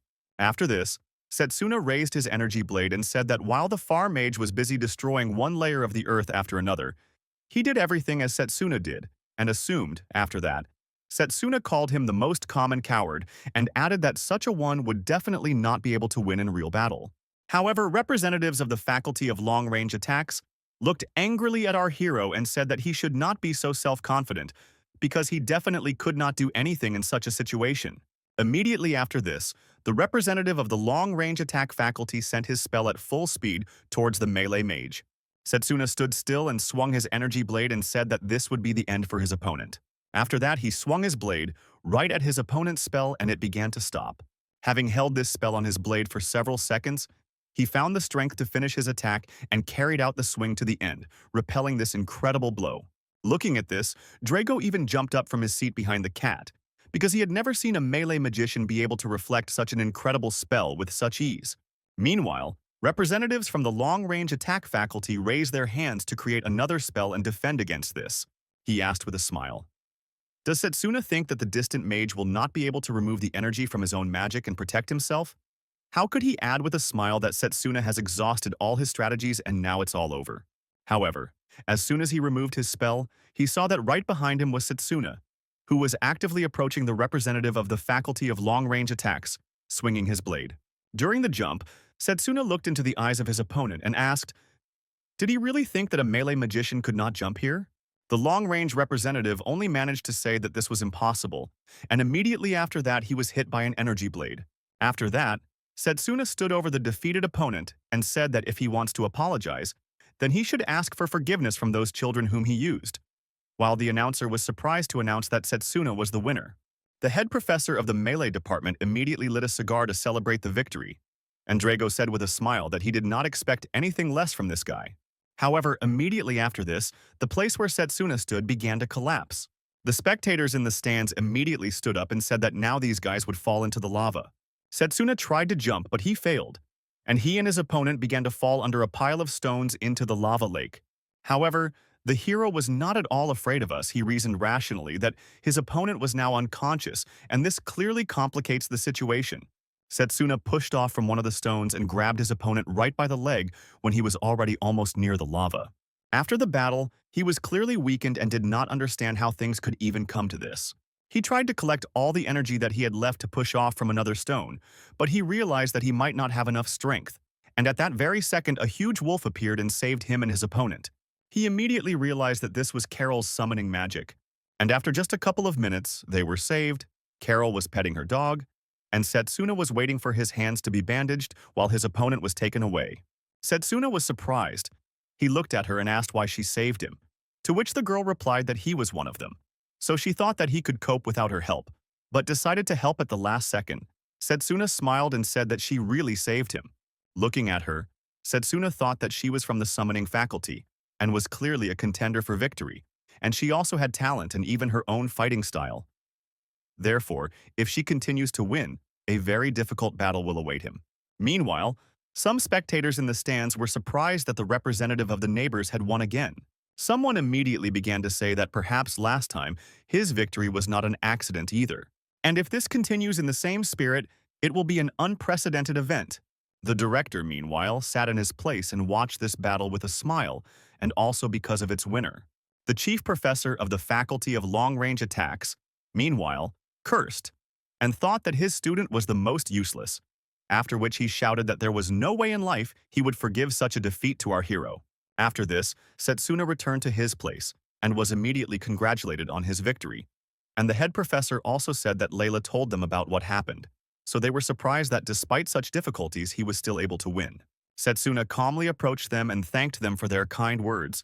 After that he looked at Layla and asked what was wrong with the children, to which the girl replied that they were now resting in the infirmary, and the doctor said that they would get better very soon, after which Setsuna sighed resignedly, adding that this is a huge relief for him. But immediately after this, his body immediately tensed, and all his instincts screamed about danger. He immediately began to look around and look for the cause of this threat. Lavila looked at him and asked if something was wrong, but he didn't answer her. After that, he began to think what it was just for the fifth. After all, he had a feeling as if it was blowing cold on him. And it was such dark magic filled with thirst and murder that he does not understand how this can happen in competitions. The next day, Setsuna again headed into the forest to continue his training. He destroyed one of the rocks with one blow and said to himself that the finals will be in a week. And he also felt some strange presence, so he needs to come up with something new to resist this and the strange force. The main professor looked at our hero and asked what it was and why he called him here. Setsuna, sweating, said that he needed advice from his professor again. The head professor said that Setsuna can ask him about anything, after which Setsuna said that it's possible. He should now address his professor not as a teacher, but as the Fist of the Comet Lionel. Hearing these words, the professor smiled and said that this name brings back memories, after which he asked how Setsuna knew about it. Setsuna was immediately happy, because it turned out that this name really belonged to his professor. He began to think about the fact that he once heard this name when he was in a magic battalion before he returned back in time, and according to rumors, this guy was a melee magician who capable of killing even the most ferocious dragons with one blow. Setsuna also thought with disappointment that by the time he enlisted, the professor had already left the army, so they never got to fight together. Remembering all these things, Setsuna immediately bowed to his professor and asked him to teach him his magic. The head professor of the department held his head and said that a lot of time had passed since the last time he was called the Fist of a Comet. Setsuna immediately replied that it did not matter because, among all the melee magicians he had the chance to meet, his professor was the strongest of them. The head professor looked at Setsuna and asked why he was so obsessed with strength because he could already be called strong. Look at your hands. Setsuna said that this is not enough and he doesn't want to lose, so even if his opponents are God himself, he wants to win. Hearing these words, the head professor laughed and said that this guy is the most interesting student in all the time he has been teaching at this academy. After this, the head professor began to warm up and say that in a normal situation, he would not want to teach this technique to someone who is still growing. However, Setsuna is an exception. Immediately after that, he charged his fist with energy and looked at Setsuna with a smile. The guy was amazed at how beautiful it was and thought that the head professor's fist had just collected an incredible amount of energy. The earth began to collapse around him, and stones rose into the air. The main professor said that it was thanks to this technique that he was nicknamed the Fist of the Comet. And he also added that it consumes too much energy so he cannot use it very often. However, one blow was always enough. After that, He half-heartedly swung his fist, and the blow was so strong that even the area behind him was destroyed. After that, the head professor stood up to his full height and said that such a technique requires constant collection of energy, and this is not very suitable for one-on-one tournament battles. After which he asked if Setsuna was happy now? Setsuna said, with a smile, that he fully expected to continue to receive help from his professor. After this, the main professor approached the guy and said that in this case it was time for them to start training right now. He asked our hero to follow him to the forest club. Carol, meanwhile, was drinking tea with an unknown person who said that first of all, he wanted to congratulate her on reaching the finals. The man drank his tea and said that her opponent would be a melee magician. So he would like to know how confident she is of her victory? The girl immediately laughed and said that victory or defeat depends only on luck. Therefore, she cannot give an exact answer. But she immediately added that she is doing everything in her power. After that, she asked with a smile if the man would like to drink another cup of tea, to which he immediately thanked her and asked for a little more tea. The girl took the tray and turned her back to the unknown man, after which he immediately took out some kind of card and pointed it at Carol. A mark immediately appeared on her neck, and she herself fell unconscious, dropping the entire tea set. Meanwhile, the unknown person thought that if the girl wins, then so be it. However, if the situation changes, he will use the mark on her neck. A week passed. All this time, Setsuna persistently trained the Comet Fist. After another training session, he looked at the main professor and asked, "How well is he doing it now?" The head professor said that he could not even think that he could master this technique in just 1 week, thinking inside that it took him 2 whole years. The head professor, after the dust had settled, said that Setsuna learned the Comet Fist, but after thinking a little, he added that in his performance, due to the incredible control of energy, he clearly cannot be called that. Setsuna clenched his fist and said that he could call this technique something like a rapid bullet, after which the head professor laughed and said that such a name now suits him much more. The next day, the announcer happily announced in his voice that the final of the 781 competition had finally arrived, and today, they would finally find out who the winner would be. The announcer said that on the left side of the arena, the crowd's favorite, Carol from the Summoner faculty, would perform, and her opponent will be Setsuna from the Melee department. The announcer also said that he can confidently be called the dark horse of this competition. The spectators in the stands looked at each other and discussed who would win. One of the guys said that he was sure that victory would be with the faculty of summoners. However, one of the girls added that she didn't even know how to think about it, because the Melee representative was also quite strong, and she even managed to become his fan during this tournament. Also, children came to this tournament and encouraged our hero and said that he must give his best. The announcer, meanwhile, announced that the final battle would take place in an arena called Temple Ruins. He also added that in order to prevent damage that could occur during the battle, the mages of the formation installed a strong barrier. Looking at this, Layla was happy, because finally, a landscape had appeared that would not put their representatives in a disadvantageous position. The chief professor of the Melee department said that he hoped that this was so. Setsuna, meanwhile, looked at the director and thought that if he wins, the man will have to keep his promise and teach him his second magic. Carol looked at Setsuna with a smile and said that he looked like he was in a great mood. After that, she called a small pet and said that she wanted them to have fun and try their best. Meanwhile, the announcer announced the start of the fight, and our heroes took fighting stances. The girl immediately called upon her main spirit, Fenrir. After that, she mounted him and headed towards Setsuna at full speed. The wolf opened his mouth and attacked Setsuna with ice magic, which Setsuna was able to dodge. Covering himself, Setsuna said that he was surprised that she used a frost attack that was more like a snowstorm, and understood that she was doing this to deprive him of his vision. Carol, meanwhile, laughed and said that as she thought, Setsuna was great with his legs, but she wouldn't give him a single chance to rest. Immediately after this, she used a spell and sent 4 attacks to our hero at once. Setsuna immediately realized that he couldn't joke with her, so he used 10-fold physical enhancement. After that, he was able to dodge every attack at great speed. And also at full speed, he ran up to this beast as close as possible and struck it with his energy blade. Layla said with delight that it looked like Setsuna had won and was able to do it. However, the head professor said that everything does not look so rosy because the summoned beasts are basically just clots of mana. Therefore, such a wound heals instantly. And indeed, Carol lowered her hand down, concentrating her energy, and immediately healed her dog. After this, the girl said that Setsuna had done well so far, however, now she upped the ante. Immediately after that, she raised her hand and her wolf howled. Looking down, Setsuna was surprised to find that the entire floor was now made of ice, so he would not be able to run at full speed due to the unstable surface. The unknown man looked at this and said that now that everything is icy, the wolf's attacks will be even more powerful. Therefore, he is very interested in what Setsuna will do in such a situation. Meanwhile, Setsuna looked at all this and thought that in addition to the fact that she uses long-range attacks, she also used a convenient surface for herself. And the very thought of a battle of attrition is not beneficial to him, and therefore, in this case, he will decide the outcome of this battle with his technique which he was able to master only recently.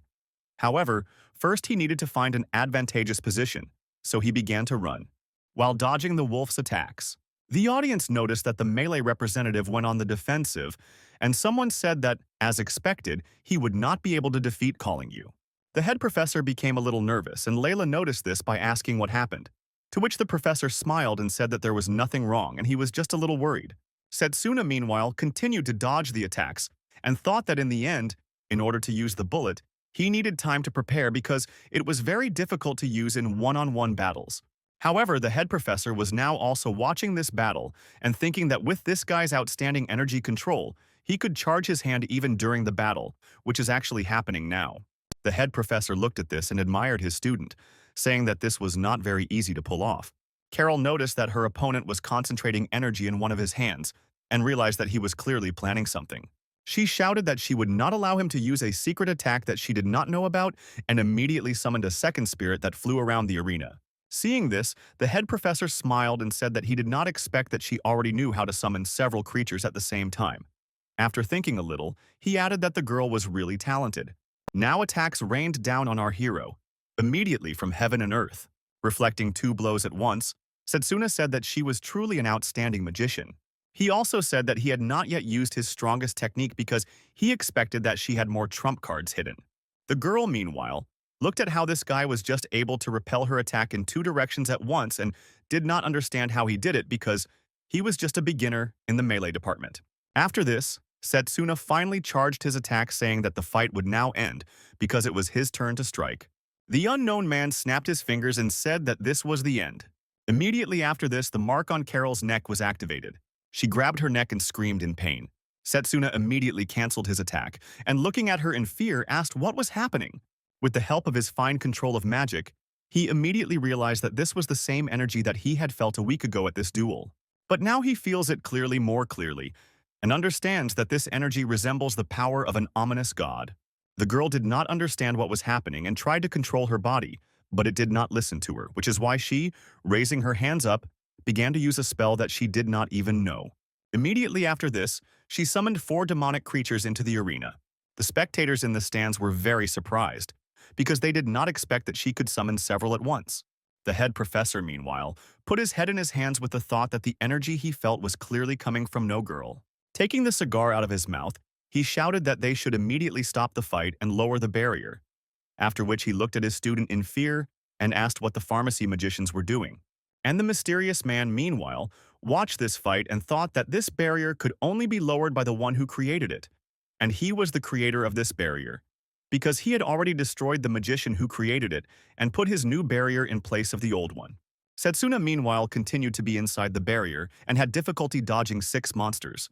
He did not understand what was happening, and clearly could not be able to fight all of them at once. While he was dodging, he thought that the owner of this energy was definitely somewhere nearby. Therefore, he just needed to track the path.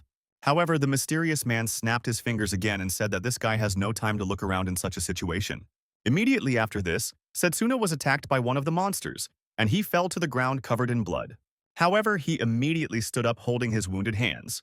The mysterious man, meanwhile, thought that even such a person as Setsuna would have a very difficult time tracking the energy and at the same time fighting off a pack of summoned beasts, and it was only a matter of time before it would all be over. The main professor, meanwhile, was thinking that things were going very badly because our hero did not have enough time to use his main technique.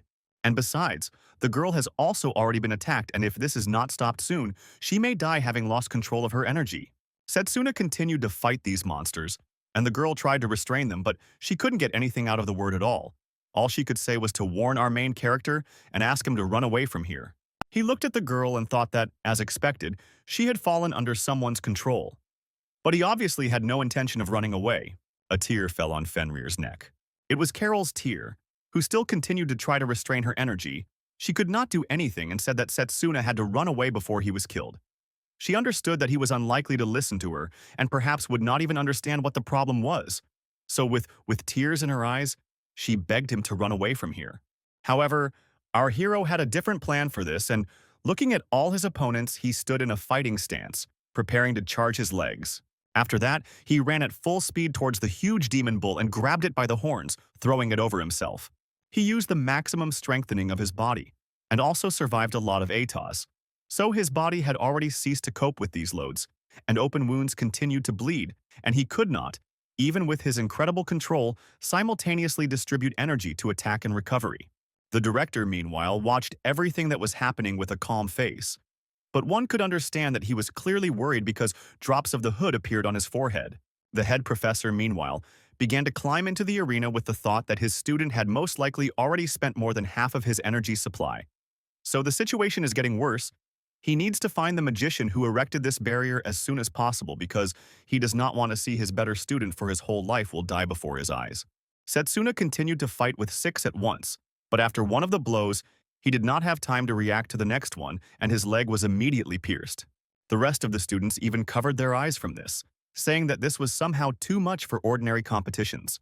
Setsuna fought off this rabbit and began to run away to a more advantageous position, bleeding all over. And the mysterious man said that now he would definitely not be able to use his technique. With that, he put his finger down and ordered his demonic beast to finish this guy as quickly as possible. The monsters immediately grouped and attacked our hero. Finding himself pressed against the arena barrier, Setsuna realized that he had no choice but to try to block the next attack. He raised his hand, but his body was already weakened, so he was unable to fully use his energy, which is why the wolf was able to miss his hand. The wolf's jaws clenched tighter and tighter, which is why his arm could barely stand it, and if Setsuna had not used the enhancement, he would definitely have lost his arm. From pain, our hero's eyes darkened, and he remembered one of the lessons that the main professor gave him. Before his eyes, there was a blurry picture where the professor smokes a cigar and says that he will now tell you what is most important during a battle for a melee magician. The students immediately began to talk about their theories. The big guy said that the most important thing is to knock down the enemy with one powerful blow, and Setsuna replied that it is important to receive as little damage as possible and at the same time try as much as possible to close the distance with the enemy. Hearing this, the head professor laughed and said that these are also important things, but there is something that cannot be compared with them. He clenched his fist and said with a smile that the most important thing is the fighting spirit that will allow you to strike the enemy no matter what. The huge wolf continued to squeeze the magician's hand. Setsuna alone took more air into his lungs and, swinging his other hand, said that he had finally succeeded. At that same second, his hand was filled with the energy of the comet's fist. As soon as the mysterious man looked at this, his eyes immediately opened wide, and in his thoughts he thought that this was simply impossible because this guy had to use his other hand. Then he realized that Setsuna was deliberately trying to hide the fact that he was charging energy in his other hand. Setsuna, meanwhile, looked at the creatures, in the sense that they were clearly out of control. So if he forced them to gather at a certain angle, he could finish them all off in one blow. Layla and Drago looked at all this in surprise and could not believe that this guy was such a talented nearby magician. Meanwhile, Setsuna finally finished preparing for his attack and declared that he would now put all his remaining energy into this blow. Afterwards, he sent his fist at full speed, right at the face of a huge wolf. There was complete silence in the arena, and as if in slow motion, the wolf's body slowly fell apart. After that, despite his wounded leg, Setsuna overpoweringly used acceleration, and at great speed ran through all the remaining monsters, destroying their summoned bodies with his improved Comet Fist technique. After that, he stopped for a moment and greedily breathed into the air. His opponent Carol, meanwhile, lost consciousness, and in a free fall, her body began to fall to the cold floor of the arena. Having filled his lungs with oxygen, Setsuna again used acceleration, despite his wounded leg, and headed in the opposite direction. He was no longer so fast and clearly weakened, but his speed and the intensity of the pain were enough to catch the girl in time. After that, he immediately stopped softly on his uninjured leg and sat down on the ground holding Carol's body in his arms. Sighing in relief, his eyes swollen with blood, he looked at her, glad that she remained okay. After that, he gently laid her on the floor, while waiting for the doctors to appear to return her to her feet, Complete silence reigned in the stands. And after a couple of seconds, the announcer hesitantly announced the winner into the microphone. He shouted the name of our hero at the top of his voice, and then in an inspired voice added that about 100 years have passed since the last victory of a Malay magician. And finally, a student of this faculty became the winner of this competition. The director looked at the winner with a smile, and Setsuna, standing on his feet, raised his gaze and looked at the director's place, clenching his fist with a smile. All the stands immediately began to rejoice in triumph. Their enthusiasm could be heard, probably even on another continent. Having calmed down a little, the students began to discuss that they had never seen such equipment before. Layla covered her mouth with a smile and was glad that Setsuna was able to defeat them with the truth. And Drago shouted loudest of all that he believed in this guy. Also, the senior student whom Setsuna beat up in the first chapter was happy because he was able to raise a huge amount of money. The rest of his friends immediately asked, what was the coefficient since he rose so much? The mysterious man, meanwhile, was surprised to note that our hero still managed to survive even in such a situation because, as expected, he should not have underestimated this guy. After that, he raised his hand and concentrated his energy in it, looking at the mage of the formation on which he was marked, with the words that he no longer needed him. However, he changed his mind with the thought that most likely they had already determined the exact location of this magician, so it would be stupid to kill him. He removed his mark from his neck, and the chief professor of the melee department finally felt the energy and headed at full speed towards the magician. However, upon arriving at the place, he discovered that this magician was lying unconscious. He immediately checked the man's pulse and was glad that he was still alive, but said that the situation had become worse than ever. After that, the barrier dissipated and the director personally went down to the hero. He slowly walked towards him and said that the girl received a strong blow after all her animals disappeared. To which Setsuna replied that most likely they were not her animals because he had a feeling as if someone was controlling her summoned animals. The director bent over the girl and checked her body, saying that perhaps this was the result of some kind of magical device. The man began to heal the girl and said that Setsuna could leave the rest to the academy and finally go to rest. After that, the director looked at Setsuna and said that the guy showed real strength today, so the director keeps his promise. Having finished healing the girl, the director turned around and asked the guy to come see him tomorrow. After this, Setsuna immediately went to the medical office, where the nurse immediately began to heal him. When she finished all the formalities and bandaged his hands, she said that with such external wounds he might not last long. But he was lucky that he turned out to be a melee magician and had the restoration and strengthening of his body. She also said that she was finished with external wounds, but his internal ones are early and still haven't been put in, so he needs to rest for a while. After that, Setsuna thanked the nurse and put on his robe. As soon as he got off completely, the nurse said that everyone who was standing outside the door could come in, and the door immediately opened, and our hero's friends walked inside, asking how he was feeling. Setsuna waved his hands at them with a smile, and said that they could see that everything was fine with him. Layla said that she was very glad that everything ended well, and said that she congratulated him on his victory. Drago walked up to Setsuna and patted him on the shoulder, saying that he was the real pride of their faculty. Setsuna once again thanked them all for believing in him, and the nurse immediately said that he needed peace now. So his friends immediately began to leave, and with happy faces said that they would definitely come to see him.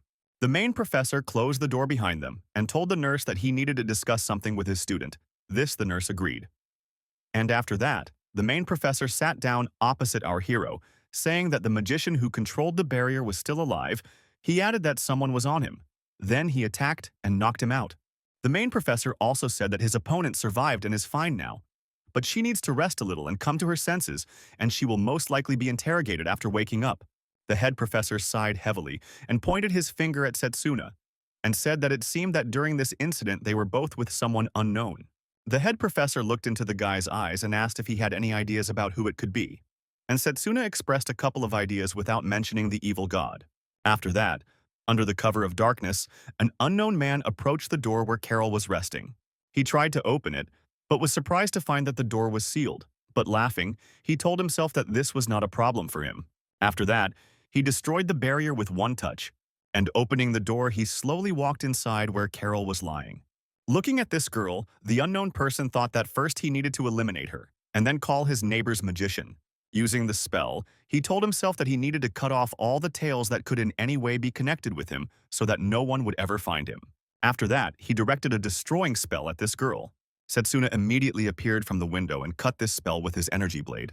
After that, the hero stood up to his full height and said that he knew that first of all this man would come to Carol. Looking into the face of the unknown man, Setsuna said that he was very sorry that they had to meet at such a moment. Leo looked at his friend with the realization that Setsuna had known everything for a long time. After this, Leonard laughed and said that he did not expect that he would be exposed so quickly, because he was sure that he had not left any traces. Setsuna calmly added that he did not leave any evidence. However, after Setsuna personally witnessed his actions, he was convinced of this. Leo smiled and pointed to the door. He said that maybe they should talk outside because this place is full of the smells of all sorts of medicines that make him feel sick. They immediately went out into the night city and Leo looked at the stars. Setsuna, meanwhile, was thinking that his internal injuries were still not healed, so he didn't think that he would meet Leonard when he was in this state. Leo looked at his friend and said with a smile that he looked quite intimidating, after which Leonard laughed and asked our hero how long ago he began to suspect his friend. Setsuna immediately replied that his suspicions began exactly at the moment when Leonard suddenly disappeared after the blessing ceremony. Because when Setsuna thought about this, he immediately had a premonition. Setsuna also added that the fact that he lost the opportunity to become a representative of his faculty also played a role. After all, he definitely would not have lost to Akhtar, even if he had used his dirty methods. Leonard held his head and sighed heavily, saying that he didn't even think that Setsuna would be able to put it all together.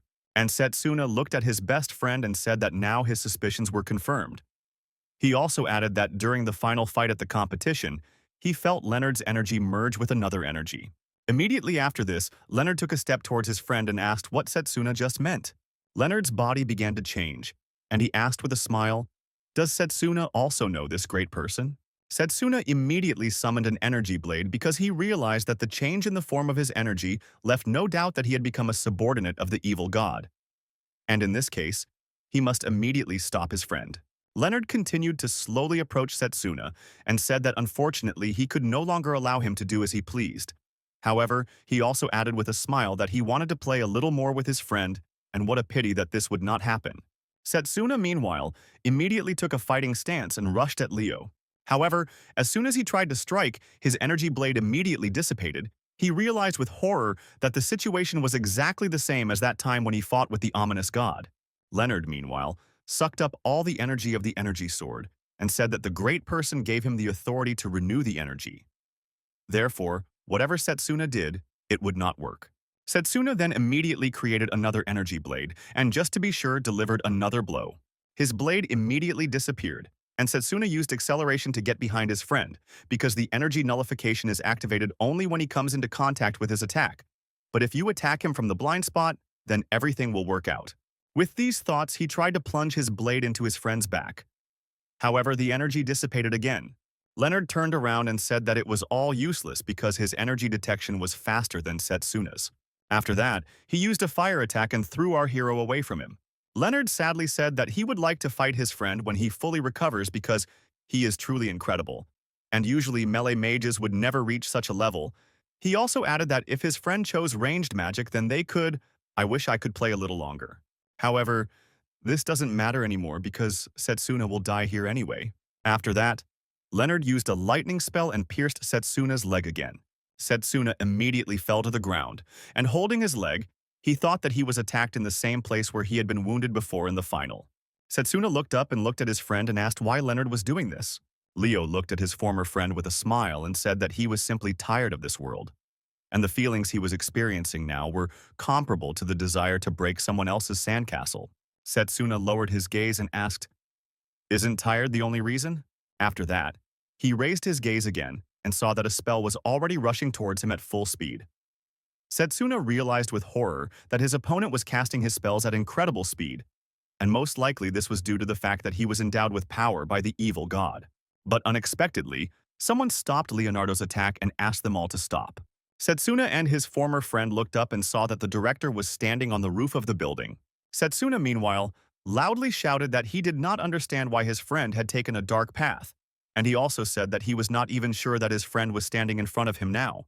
Leonard concentrated his power in his hand and asked our hero to shut up. Meanwhile, Setsuna thought that he was too far away to use the blade's energy, and he would need to create it as quickly as possible when he was point-blank towards Leo. He also thought that he must definitely remember the feeling of that attack when he was able to break through the body of the evil god. Having accumulated the energy of the Comet Fist, he prepared himself and rushed at his friend at full speed. However, Leonard briefly replied that it was too slow and struck him with his spell. The director descended from the roof on his pet and dispelled Leonard's spell. After this, the director apologized for being late, but Setsuna replied that he was grateful to his director for saving him. After that, the director looked at Leonard and asked, "Is this the young man who is to blame for what happened at the competition?" Leo smiled and asked if the director had noticed this too, to which the director replied that he felt the remnants of energy and followed it and ended up here. Leonard laughed and said that, as expected, there will always be someone stronger, and the director, meanwhile, said that he would really not like to suspect his students. After that, he raised his hand and shouted that he was sorry to his student, but he was forced to detain him. The director's pet immediately opened its mouth from which several light attacks burst out. Setsuna looked at all this and thought that the strength was simply incredible.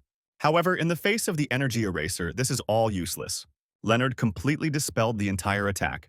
Leonard asked with a smile, "Is this really that strong phantom beast that everyone is talking about, called the White Dragon?" After that, Leonard laughed and said that if it weren't for the gift of one great man, he would be in danger now. Looking at this, the director was surprised and said that he had once heard about energy zeroing, but for the first time in his life, he was seeing it live. Setsuna looked at the director in surprise and asked, "Does he really know about this?" To which the director replied that he had read notes about this ability in the archives of his family. It was written there that when the dark forces awaken, chaos will break into the world, and it is the zeroing of energy that will become their main trump card. Leonard, meanwhile, began to approach the director and say that his magic would no longer work on him. He absorbed the energy surrounding them and said that the same applied to the others. At the same time, he used the magic of the three elements. Looking at this, Setsuna froze because he knew how powerful this spell was. Raising his hand upward, Leonard activated the power of the three elements. The director's eyes sparkled golden and he asked Setsuna to take 2 steps to the right. Setsuna looked at the director in surprise and noticed that his gaze had changed. However, he obediently took 2 steps to the right, and immediately the attack that Leonard used hit the place where Setsuna had been standing before.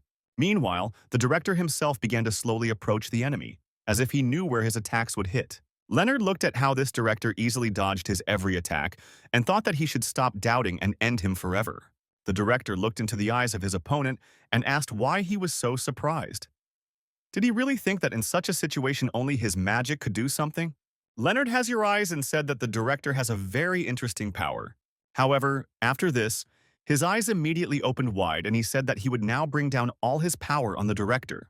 Setsuna immediately remembered that he had already felt this aura somewhere, and it was clearly the power of the evil god. And she raised her hand and said that not a single trace would remain of his opponents. The director looked into the future and said that it looked like the battle would not be easy. Meanwhile, Setsuna thought that if they fought here with all their might, this place would be completely destroyed. The headmaster quickly glanced at his student, and Setsuna immediately nodded his head and said that he understood what he needed to do. After this, the director summoned pure ghostly butterflies, asking them to give him their wings. He immediately took off with his white dragon and attacked Leonard. I immediately realized that the director wanted to minimize the damage to the academy, so I took off into the air. As soon as he realized this, he raised his right hand up and said that now they will begin their fight because this is their destiny. Their forces immediately clashed. However, Leonard now possessed the power of the evil god, so he was able to dispel the director's energy and directed his spell directly at the white dragon. Immediately after this, the dragon was hit by a huge explosion from Leo's spell. The guy laughed and asked if the director really decided to give up and give the victory to his student, to which the director laughed and said that it was probably time for him to retire. However, as soon as the smoke cleared, Leonard saw that the director was using the power of the butterflies also on Setsuna, who was now fluttering near the director, charging his most powerful attack. Leo looked at his former friend with a smile and said that it was in his style to introduce such a tactical battle. After that, he raised a dispersive barrier in front of him and said that he had known his friend for a long time, so he immediately understood what their plan would be. Setsuna stopped accumulating energy in his hand and said that his friend relied too much on this power. After that, he headed towards Leo at full speed with the thought that choosing melee magic was the right decision, and now he would prove it with one blow. Leo said with a smile that Setsuna underestimated the great person's power. Setsuna was already almost close to his old friend. However, Leonard only smiled because he knew that the barrier would save him. But his smile immediately disappeared from his face at the same moment when Setsuna destroyed his barrier. And another moment later, Setsuna hit his friend, pinning him to the floor, which collapsed from such a strong blow. The director of the academy called his butterflies back with the words that even the zeroing of energy has time to activate. Setsuna stood in front of his superficial friend, but he wasn't bothered one bit. Inside, he thought that, as expected, the speed of such a direct attack exceeded Leo's reaction speed. And Setsuna was not mistaken when he chose this path of magic. Turned around, Setsuna walked up to the director and said that the problem was now solved. The director replied with a smile that it was great, but first they need to take care of his wounds. However, immediately after this, Leo quietly said that he had now learned a lot. Leonard rose to his feet, blood dripping from his mouth and quietly saying that Setsuna had always exceeded his expectations. Our hero looked at his friend, surprised that he could still stand on his feet even after such a strong attack. Leonard wiped the blood from his mouth and said that now it was his turn to attack. He immediately created a destructive spell and directed it at his former friend. Setsuna reacted instantly and summoned an energy blade, sending it towards Leonard's magic. However, as soon as the blade collided with this spell, it immediately shattered. And Setsuna was hit directly by this attack. Unable to withstand such force, he fell on his back. The director immediately looked at his student with a worried look, while Setsuna lay on the ground bleeding. Setsuna was clearly exhausted, and his eyes were already closing. The last thing he heard was the laughter of Leonardo, who was glad that he was now capable of such a thing. Inside Minus, the hero was thinking that his ex and best friend had just been able to combine the magic of a distant battle and energy zeroing. Our hero's eyes closed. He realized that he was losing consciousness, and with every second the real world was slipping away from him. When Setsuna completely passed out, he had a dream from the past where he was standing with his friend and practicing ranged magic. And she hit one of the targets, and with a smile told his friend that it was incredibly simple. Looking at this, Setsuna said that it seemed like he shouldn't sit idly by. To which Leonard replied that when such a master as Setsuna says something like that, it makes you tense. Suddenly, our hero's dream changed. Everything around was saturated with the energy of the evil god. And she looked into his eyes and said that the next target would be Setsuna's head. The world around Setsuna changed dramatically, and now they were in the future during the battle with the evil god. Leo told his friend that he now had to understand everything himself, after which Leonard asked him to look back with a smile. Setsuna immediately looked back, and Leonard laughed loudly and said that Setsuna had lost. When Setsuna turned around, he saw that all his friends were dead, and Leonard said that he was a pathetic loser and could not save anyone. His dead friends were dying before his eyes with the question why Setsuna couldn't save them. After that, Setsuna woke up in a cold sweat and screamed loudly. As soon as he came to his senses and stood up, he looked around and noticed that he was in the infirmary. Layla was standing next to him and asked, "How was he feeling?" Setsuna looked around in surprise, and Layla, meanwhile, said that it was a real relief that he was finally able to wake up. To make sure, Setsuna asked where he was now, to which the girl replied that he was now in the academy's infirmary. The guy still couldn't get out of his sleep, and the girl said that he was unconscious for 3 whole days. Immediately after this, Setsuna angrily grabbed the sheet and thought that if he was unconscious for 3 whole days, it meant that he lost for the second time. However, he immediately dropped these thoughts because he decided that there were more important things now, after which he looked at Layla and asked where the director was now, to which the girl replied that most likely he was now in his office. Hearing this information, Setsuna immediately stood up and began to put on his robe. Layla asked him in surprise where she was going in such a state, to which Setsuna replied that he wanted to talk to the director and find out something. Layla immediately shouted that it was reckless because Setsuna has not yet fully recovered from his wounds. Setsuna looked into his friend's eyes and said that he was sorry for disturbing him, but he had to go. Immediately after that, he tucked in his shirt and left the infirmary while Layla looked at him admiringly. Meanwhile, the director held a meeting of all professors in his office. The meeting was coming to an end, and the director clapped that he said that he was counting on his friends. The rest of the professors began to leave, and the head professor of the melee department said that now they need to get down to business. And the head professor of the range department said that it was very strange to think that the director was counting on them. Before the professors had time to leave, Setsuna burst into the office and loudly shouted that he needed to talk to the director. The director immediately smiled and said that he was glad to see our hero in good health. Setsuna walked towards the director with a confident look under the unkind gaze of the professor of long-range attacks. While he was passing by the professor of melee attacks, the man put his hand on his student with the words that he already knows that Setsuna lost, and they will talk about this later. He also added that you from the melee department are very worried about the guy. All the professors finally came out. She is a hero. He approached the director, bowing his head, and he apologized for letting the academy down.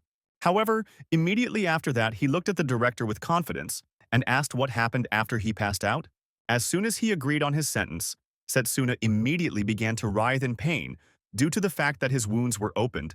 The director asked him to calm down and said that his wounds had not yet fully healed. Setsuna said that he was fine and could listen, after which the director said that after Setsuna lost consciousness, Leo said with a smile that he would really like to finish off the director right here and now. However, it seems that he has spent too much energy, so it's time for him to leave.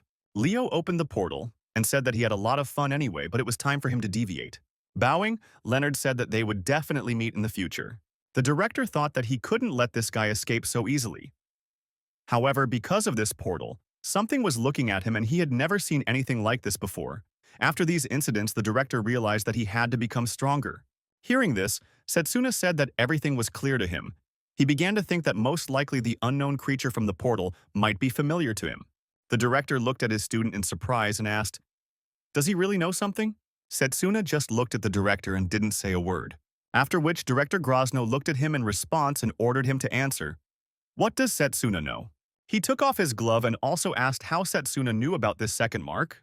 Setsuna was still silent, and the director looked at him and said that he really wants to trust his students. However, he cannot do this when they are hiding something from him. Before the eyes of our hero, pictures from the future immediately appeared, and he began to think. Should he tell the director about what will happen soon? The hero also thought that the director might not believe that Setsuna was able to go back in time. The director looked at how Setsuna was silent and asked, "Is there really a reason why he can't tell everything?"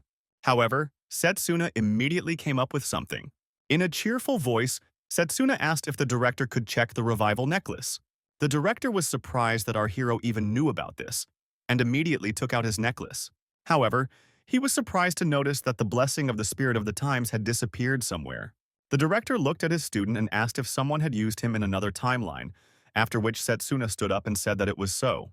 Setsuna looked confidently at the director and said that after 10 years, Setsuna took advantage of him because he had his own regrets. After which, Setsuna told the director everything he knew. After listening to this story, the director bowed his head and said that now everything was clear to him. However, the director said that it is really difficult to believe without any evidence. He also said that he doubts that he was killed and your god will destroy the whole world. Setsuna remained silent, and after thinking a little, the director said that even with the power of time spirits, it would take very strong regrets to go back as much as 10 years ago. After that, the director slowly stood up and began to approach our hero. He put his hand on his shoulder and said that this guy suffered a very tragic tragedy alone. However, the director said that from now on, Setsuna is not alone, and he has a new support. Setsuna immediately became happy and thanked the director for this. Looking at his fist, he thought that now he would confront the evil god together with the director, and perhaps now they would be able to save the world from destruction. After that, the director removed his hand from our hero's shoulder and said that now he will use his second type of magic so that he can resist the evil god. The director raised his hand with the back of his hand and said that this is a unique power that does not belong to anyone in the magical path and is called spiritual magic. The director put on his gloves again and said that for this, they needed a change of environment. They approached the sacred tree, and the director said with a smile that it was nostalgia for him, because in the past he trained here quite often. When they got ready, the director began to explain that spiritual magic is magic, in which a person merges with the spirit using his energy as a catalyst and allowing him to accumulate enormous power in his body. He also added that it is different from other magical paths because it can be combined with others, which is its main feature. The director smiled and said that he would now demonstrate the power of this spiritual energy. His absent eyes changed to a golden color, and Setsuna realized that these were the same eyes as during the fight with Leo. After that, the director said that now they will play the game rock, paper, scissors. Setsuna was surprised and asked us why exactly in this, to which the director replied that it would be wrong to fight with a person who had not yet fully recovered. After that, they played a game and the director won. The director smiled and said that they could play again. And again, the director of the academy won. And this continued several more times. A few minutes later, Setsuna is defeated in horror. The director noticed the surprise on his face and said that this is one of the abilities of the spirit of the time The foreseeing eye is the ability to look into the future for a few seconds. And in their world, there are many different spirits. And if you make a contract with the spirit of the wind, you can fly. And if with the spirit of water, then it will be able to completely absorb a physical attack. Hearing this, Setsuna thought that this was impossible to even imagine. And if he learned such layouts, he could use melee magic better. The director continued to say that such magic requires concluding a contract with the spirit. However, before that, something needs to be done. Setsuna looked in surprise at the director of the academy and asked what is needed for this. The director deactivated the ability of the all-seeing eye and said that now is the time to try to establish contact with the spirit. After that, the aura around the director changed, and he said that Setsuna should try to cleanse himself by being one with nature, because spirits exist everywhere, and you just need to feel their presence. Setsuna immediately closed his eyes and tried to repeat what the director had just done. Inside, he asked the spirits to lend him their strength so that he could resist the evil god. A few more seconds passed and the director looked at his student in surprise. And Setsuna, noticing that nothing had happened, opened his eyes and realized with horror that he was unable to feel anything. Looking at this, the director said that perhaps this was due to his natural irritability. Setsuna asked the director in surprise, "What is he talking about?" The director moved away a little and added that in order to become one with nature, he needs to achieve a state of inner peace. And in other words, he should not get hung up on it and should just feel it. Setsuna closed his eyes and immediately began to think that he was thinking too much. He immediately realized that this was all because he wanted to do everything in the best possible way, and this was to work more efficiently. After all, he cannot allow you to continue to lose, because if he loses his comrades, he cannot allow this, so he must become stronger in the shortest possible time. However, Setsuna just noticed that there are literally millions of thoughts in his head. He immediately ordered himself to stop being distracted by all. The director, meanwhile, approached his student and said that he should not rush. The director also added that it took him 3 whole long years, so he is confident that Setsuna will be able to comprehend this before the evil god comes. Hearing this, Setsuna immediately opened his eyes and sadly said that this is too long, because he must master this as quickly as possible because no one knows when the apostles will strike again. Upon hearing this, the director asked which apostles he is talking about. Setsuna immediately said that they say that they came from the same dimension as the evil god, and each of them has special abilities that are different from magic. With sadness, Setsuna added that Leonard, who used decay magic, was undoubtedly one of them too.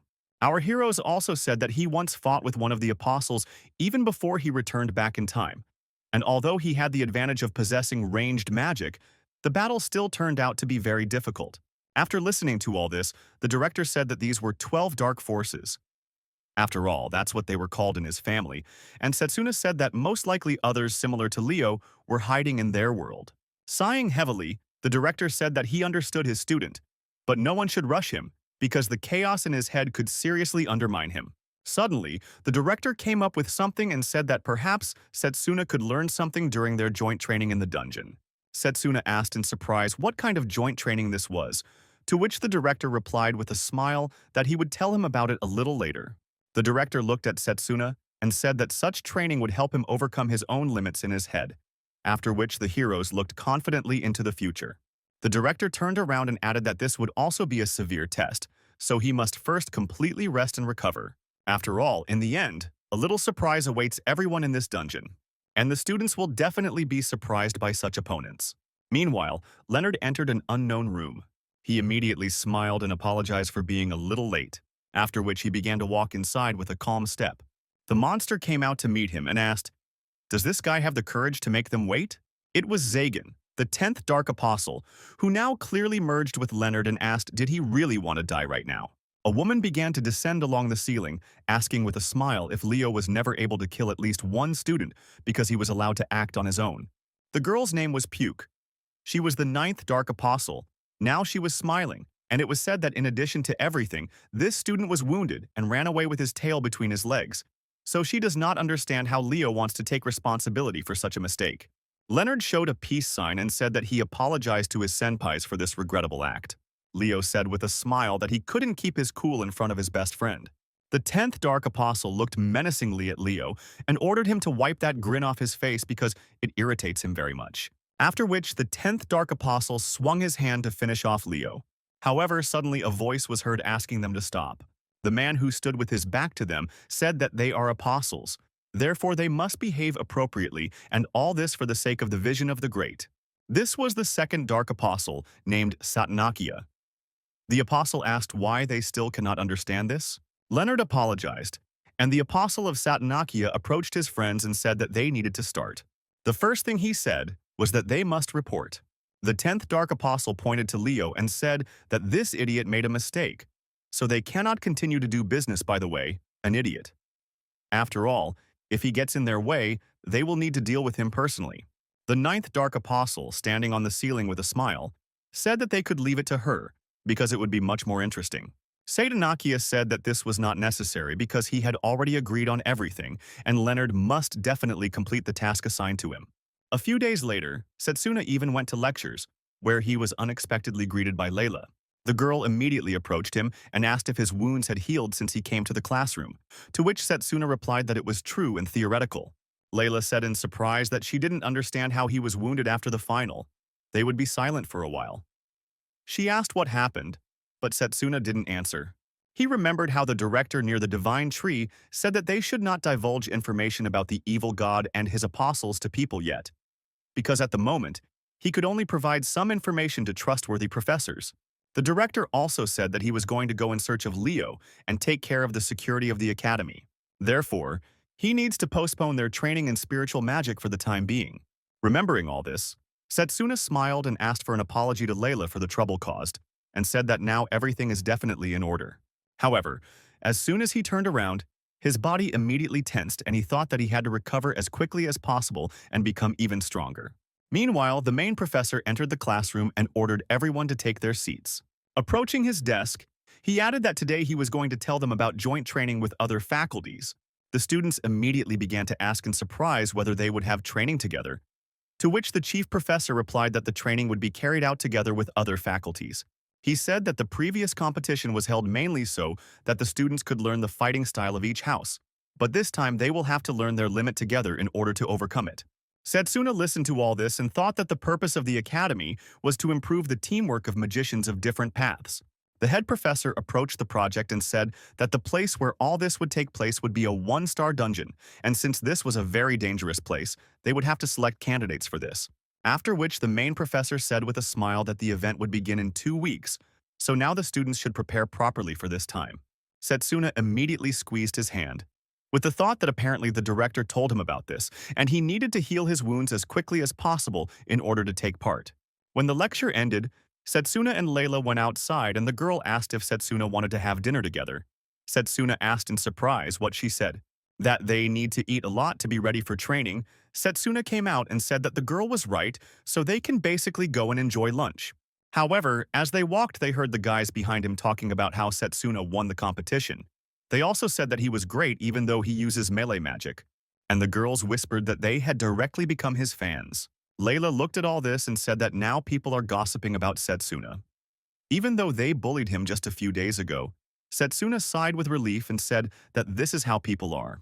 However, while they were walking, several students appeared in front of them. They asked our hero, "Is he really the guy who won using melee magic?" Setsuna answered briefly that yes. The rest of the people immediately began to discuss that in front of the guy who won the competition is now Carl from the Noble Salon. And there are rumors that after finishing his studies he will join the army. Karen began to approach our hero and said that he wanted to invite him to his salon. Setsuna asked in surprise what salon he was talking about, because Setsuna did not know that salons are social gatherings, and not beauty salons. Carl stroked his hair and said that only magic of high-level noble blood is included there, and he also added that they usually do not invite melee magicians there, but for him they are ready to make an exception. Inside, Carl thought that if Setsuna joined them, no one else would dare to stand in their way. Meanwhile, the students were talking with delight that Carl was going to recruit the guy who won the competition. Carl, meanwhile, said by the clock that, as competition winners, he definitely needed this type of communication. After that, he pointed his finger at Layla and said that if he continues to waste time on this useless girl, then he will thereby bury his future. Immediately after this, Setsuna briefly replied that he refused, after which he turned around and began to leave in the opposite direction. Carl and his friends were immediately surprised, and Setsuna explained that pedigree did not matter at all, so they were simply wasting his time. The students around immediately began to discuss that it must be very difficult for Carl to hear such words from the winner of the competition. Angry, Carl took out his weapon and, raising his hand, asked how Setsuna dared to insult the aristocrats. He immediately transformed the chain into a blade and attacked our hero. Swinging his blade, he called him a real idiot and said that now his life would end. However, Layla immediately grabbed his hand, stopping this attack and said in a calm tone that such fights are prohibited at the academy. After that, she looked angrily into Carl's eyes and asked, "Doesn't he know about this?" Carl's blade immediately disappeared, and he began to say that the girl was a real ugly girl and should know her place as a commoner.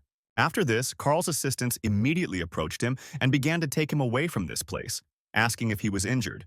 And Layla, meanwhile, mocked them and said that they were real fools. The students looked at Layla and Setsuna with delight, and Carl left and muttered under his breath that he would definitely tell his father about all this. Setsuna looked at Layla with a smile, who smiled back at him and thought that the girl had really become much stronger. Suddenly, Carol appeared in the crowd, called our hero and waved her hand to him. Setsuna immediately said with a smile that he was very glad that the girl was able to recover, to which Carol smiled and said that it was all thanks to him. The girl blushed and said that she would really like to express her gratitude to him by asking him to go with her to her room. Hearing this, Layla blushed and thought about the worst. However, Setsuna agreed, and a couple of hours later he was already in Carol's room, who said with a smile that as gratitude and for saving her, she wanted to pamper him with homemade food. Setsuna, along with Drago and Layla, went inside and he thanked for the hospitality. Carol immediately smiled and said that everything would be ready soon, so they still had to wait a little. Layla immediately raised her hand and said that she wanted to help because it would probably be difficult to cope completely on her own. Carol thanked the girl with a kind smile. Carol took the apron for cooking and thought that this would really be an ordinary cooking, because she had already come up with all sorts of obscenities, and was very glad that everything turned out like this. Drago looked at the hostess and asked why she invited him here, to which I already replied that it was just because, after all, the more people the merrier. And besides, this big guy is Setsuna's friend. After that, the girls headed to the kitchen, and Layla was surprised to notice that the owner of this room even had medicinal herbs, to which Carol replied that they would cook medicinal food in the end, so there would be no way without them. Meanwhile, Setsuna sat waiting for food and thought that, according to the director, the girl did not remember anything about the incident with Leonard. He began to think that perhaps it was due to a state of shock, or perhaps simple memory is unknown to him, but he is still glad that nothing serious happened to her. However, there is a chance that other people could become the same target. Drago noticed that his friend had become too serious and immediately hit him on the shoulder, asking if he was thinking about something again. After that, the thug said that Setsuna always does everything alone, so he needs to relax at least a little sometimes. Setsuna folded his hands on his arm and agreed after all with his words. However, they heard that something strong had started in the kitchen. Above the heroes, looking towards the sounds, he asked his friend if they had really started a fight there, to which Drago asked him to talk nonsense. Suddenly, Carol appeared and, looking at Drago, the man immediately stood up and said that this was not a problem for him. However, after a couple of minutes, he was already standing in a woman's apron and thinking why he was doing all this, and the girls apologized for this, saying that they only had such clothes. An hour later, they all came out of the kitchen and said that now everything was finally ready, after which they wished each other bon appetit. Layla looked at Setsuna and said that she was sorry that they had gone overboard and prepared too much food. Setsuna immediately folded his hands, thanking them for this food, wished everyone else bon appetit. But inside he thought that if they prepared all this for him, then he should at least eat everything without a trace to show his gratitude. After this, he used physical enhancement to improve his digestion, and he immediately attacked the food. After about 10 minutes, he had already eaten a good half of what he had. Layla came up to him and took the empty plates, asking if Setsuna was okay. He continued to eat the food and said that all the food was simply incredible and had an incredibly rich and deep taste. Drago said with a smile that it was he who prepared the egg soup and, holding out Kazan, added that he had more. Carol looked at this and thought that she had lost. Her face immediately contorted in horror. Setsuna looked at all his friends thinking that this was pretty good. However, he immediately remembered that in his past life, such a peaceful life was destroyed by his god. Remembering all this, he looked forward with confidence, thinking that he would not let this happen and would not lose a second time. Finally, after 2 weeks of hard training and recovery, the selected candidates headed to the dungeon for a day of training together. Drago walked up to Setsuna and asked if he was ready, to which Setsuna nodded briefly. He also said that he was able to fully recover only thanks to the healing food that they prepared for him the last couple of days, so he is very grateful for that. Drago laughed and waved his hand and said that there was nothing wrong with this because it was all for the sake of the faculty of melee magic. And if Setsuna had not eaten healing food throughout this time, the effect would have diminished over time. Setsuna looked at the big man and thought that this time he was caught on the same team with him. And this is the person he can easily trust, even with his back. While our heroes continued to discuss their affairs, they were suddenly approached from behind and apologized for the wait. Drago immediately said that this was a senior year. The guy with gray hair introduced himself and said that his name was Mifune, and he was already at the third faculty of the formation. Behind him was a gothic girl, who immediately took off her hood and, waving her hand, introduced herself and said that her name was Yulia. Setsuna and her friend also introduced themselves in response and smiled and said that they were looking forward to cooperation. The gray-haired guy immediately approached them and began to say that he was very glad that he would be with melee magicians, because this year they are incredibly strong. After that, the gray-haired guy walked away, and Drago patted our hero on the shoulder, saying that the cheerful guy would be quite happy with them, with which our hero agreed. Yulia looked at her partner and said that he was great because he managed to lull the vigilance of these idiots. Gray's eyes immediately changed, and he smiled devilishly and said that in that case it was time for them to start. After that, they all approached the entrance of the dungeon where they were handed over by one of the professors who said that if they were all here, then they could already start. It was a professor from the Faculty of Formation Magic named Bertolini. The man adjusted his glasses and said that his name was Bertolini and he was in charge of the joint training. Therefore, this joint training will take place between the Faculty of Formation and Melee.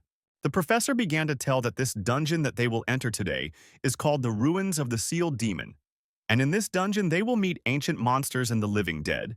He also said that this is a one-star dungeon. Bertolini took out some kind of magical artifact and said that during their joint training they would have to defeat these monsters in a real battle. He also added that each of the participants must wear a memory bracelet on which all their exploits will be recorded. Loot dropped from monsters will be counted as bonus points, and those with the most points will be awarded medals from the academy. The professor also said that whoever scores more than 100 points will have the opportunity to join the training of the magicians of the Royal Battalion. Hearing this, Setsuna thought that he really missed the magicians of the Royal Battalion, because the most powerful mages from all over the kingdom were there, and it was there that he met many of his comrades in past lives. And if he joins them again, then perhaps he will be able to get to know them again. The professor began to distribute the brotherly. You said that they did not go deep into reconnaissance, so they might meet monsters there that would be too much for them, so they should try not to go too far. But if an emergency occurs, they can look a little in their energy bracelet so that it teleports them to that location. Setsuna fastened the bracelet on his hand, thinking that he definitely needed to score more than 100 points. However, he immediately remembered that he was not alone, and looking at his partner, they simultaneously said that they would score as many as 200. The guys looked at each other in surprise because they thought they would say this at the same time. However, Drago raised his hand and said that he was looking forward to when they could do this. Setsuna said with a smile that he hoped so too. After which the professor asked if they were ready. Our heroes immediately used physical enhancement, and from their incredible aura, the other students covered themselves in surprise. Immediately after this, the teacher said that the test was beginning, and Setsuna and Drago rushed inside at full speed. Setsuna ran at full speed with his friend and looked around and thought that the dungeon with one star, called the Ruins of the Sealed Demon, was the ruins of an ancient civilization and an unexplored place with a bunch of monsters inside, which will be opposed to uninvited guests and will try to kill them. Setsuna looked at the big man and said that even despite the magic of teleportation, training is still a very dangerous undertaking, so they must behave more carefully. They continued to run, and the big man said that there was no one ahead. Having reached a certain hall, they stopped rushing forward at full speed, and Drago, looking back, said that this was simply incredible because he could not even think that such a spacious room could be underground. Setsuna inhaled his lungs, the raw air. After that, he began to walk around this hall and think that there were even ancient plants here. Looking at them, he said, "Was there really a whole civilization in these markets?" Setsuna continued to look around and remember the director's words that training may be necessary for future tasks. After that, he confidently clenched his palm into a fist and thought that now he needs to deal with spiritual magic as quickly as possible, and for this he must offer absolutely every effort. A couple of minutes later, the rest of the participants burst into this hall, and the gray-haired guy said that their partners were quite fast. Julia looked around and noticed that there was a fork ahead. All participants began to think that here they would have to split up, so they needed to divide into teams to decide who would go where. Someone immediately said that one of the paths is correct and the other will definitely be a trap. The gray-haired guy laughed and called them fools because in joint training they clearly need to choose the most dangerous path. With these words, he pointed to the second road and added that they should go there to score as many points as possible. Setsuna looked at the path that the gray-haired guy pointed out and thought that considering that they need to score as many points as possible, his words were clearly not without meaning. The gray-haired guy, meanwhile, looked at Setsuna and asked, "Is something really bothering him?" However, Setsuna did not answer anything, and they silently headed down this road. Setsuna asked everyone to stop and went up to one of the walls, saying that the wall in front of them was a decoy. Julia looked at Setsuna with a smile. The gray-haired guy was embarrassed. And our hero's friend asked, "Is he completely sure of this?" Setsuna pointed his finger at this wall and said that he is completely sure of this because the vegetation here seems out of place, which makes Setsuna think that there is a large room behind it. The gray-haired guy folded his hands on his chest and said that maybe it was just a coincidence, and vegetation can grow anywhere, so they can't judge it just by his words. Setsuna looked at his partner and said that he heard the wind blowing from the other side at the same time as these words. Drago dealt a crushing blow to this wall, and everyone was surprised to discover that behind this wall there really was a secret room. Setsuna looked at the rest of his partners and smiled and asked what they think about this now. The gray-haired guy replied that these guys are simply magnificent. I also noted the strength of the big guy. Our heroes took the lead, and the gray guy and his girlfriend added that thanks to this they would not be able to earn as many points as possible and break into the royal battalion. Setsuna and the big man, meanwhile, using acceleration, examined the area. Suddenly they fell into a trap and noticed that a huge stone began to fall on them. Drago immediately summoned his energy blade and said that he could handle this.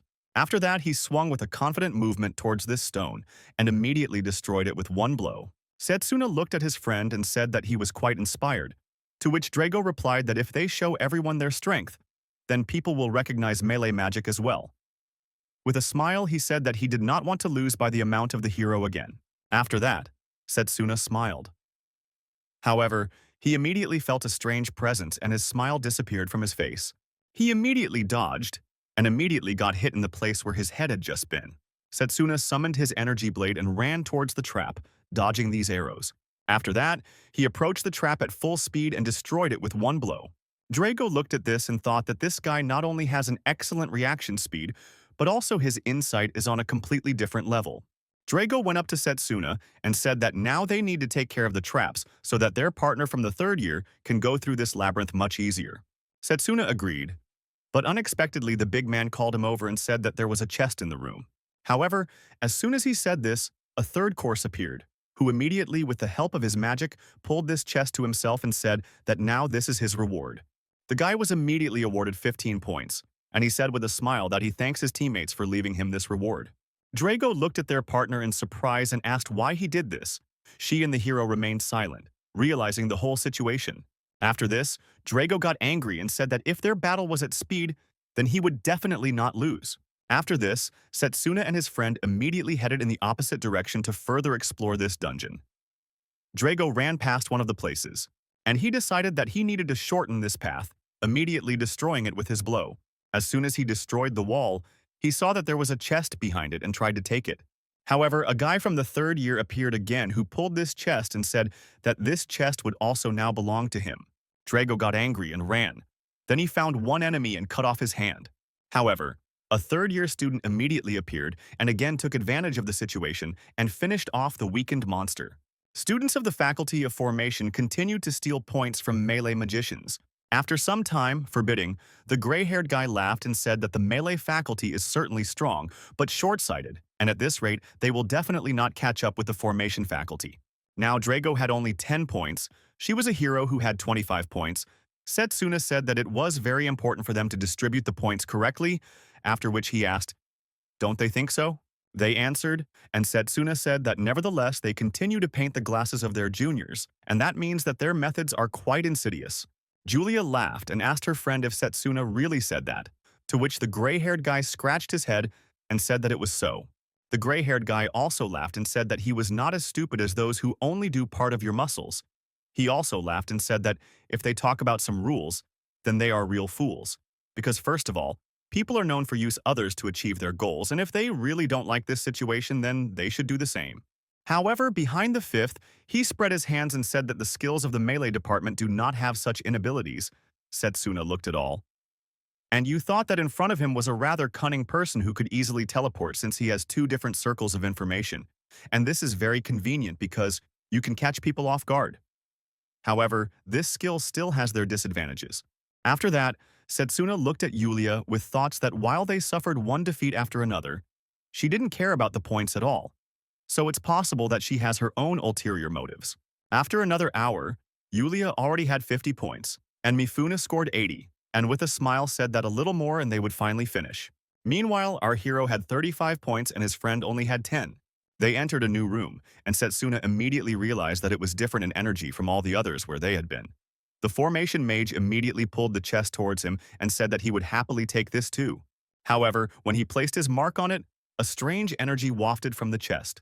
Setsuna noticed this and ordered the formation mage to stop, because it was a trap. To which the mage said that he was not a fool, and was not going to wait for someone to steal from him. Immediately after this, the trap was triggered, and energy burst out of it and struck Mitsune. A few more seconds passed, and a monster appeared from the chest. Setsuna immediately realized with caution that this was a high-ranking monster, and the dungeon should be 1 star. The monster rose from its crypt, and its aura suppressed the aura of the other students who were here. After this, several more low-level skeletons also rose up, and the disciples engaged in battle with them. After a minute of fighting, Setsuna realized something and ordered everyone to aim for the head of these monsters because they are undead, and you need to hit their heads so they can't recover. The gray-haired guy, meanwhile, was thinking that no matter how much they kill these monsters, they still won't be given points.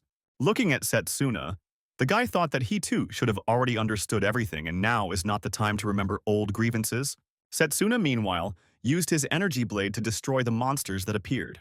However, as soon as he killed them, they were restored, and therefore it became clear to him why they did not receive points. After all, dark magic resurrects them back, so the monsters are not considered killed. Drago was indignant because there was no end to them, and the gray-haired guy said that all this was too strange and such emotions should not appear in such a low-level dungeon. Setsuna noticed something and looked at his partners and said that they should all have already sensed that the source of magic was on the lower floors, so they must go down to stop the resurrection of the undead. The gray-haired guy looked at Setsuna and asked what all this meant and whether he was sure that she was not mistaken. She became our heroes, answered that he was completely sure, but did not know who was emitting it, and perhaps Julia could help them determine the source. After these words, Drago immediately began to go downstairs and said that he would find out everything now. Setsuna also headed downstairs, and the remaining pharmacy mages said that they should not be separated. Setsuna stopped for a second and said that there is no other way, so if he wants to stay here, he will only find a slow death here. The gray-haired guy got angry and asked not to underestimate him. Setsuna, covered in sweat, said that he was telling the truth and it would be so.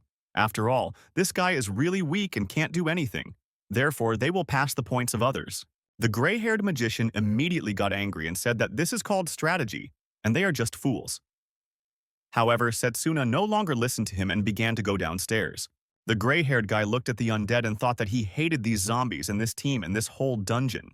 He decided not to be left alone, and threw the mark down with the words that he just needed to follow these melee magicians and everything would be fine. When he came down, he asked why they were calm even in such a situation. Had they trained before in similar places together? Drago did not answer the question or notice that the gray-haired guy had become too talkative, to which the gray-haired guy replied that it was better than listening to the groans of these dead men. Setsuna asked everyone to stop and said that he felt strong magic from the opposite part of this place. They slowly headed deeper into the dungeon, and the gray-haired guy asked if this was the source of dark magic, to which Setsuna replied that without a doubt it was him. Before their eyes appeared a terrible-looking eye monster that controls all the other zombies. Setsuna looked at all this with the thought that it was the first time he had seen such a monster, because usually in such situations the source of magic is the magic circle, and not a living creature.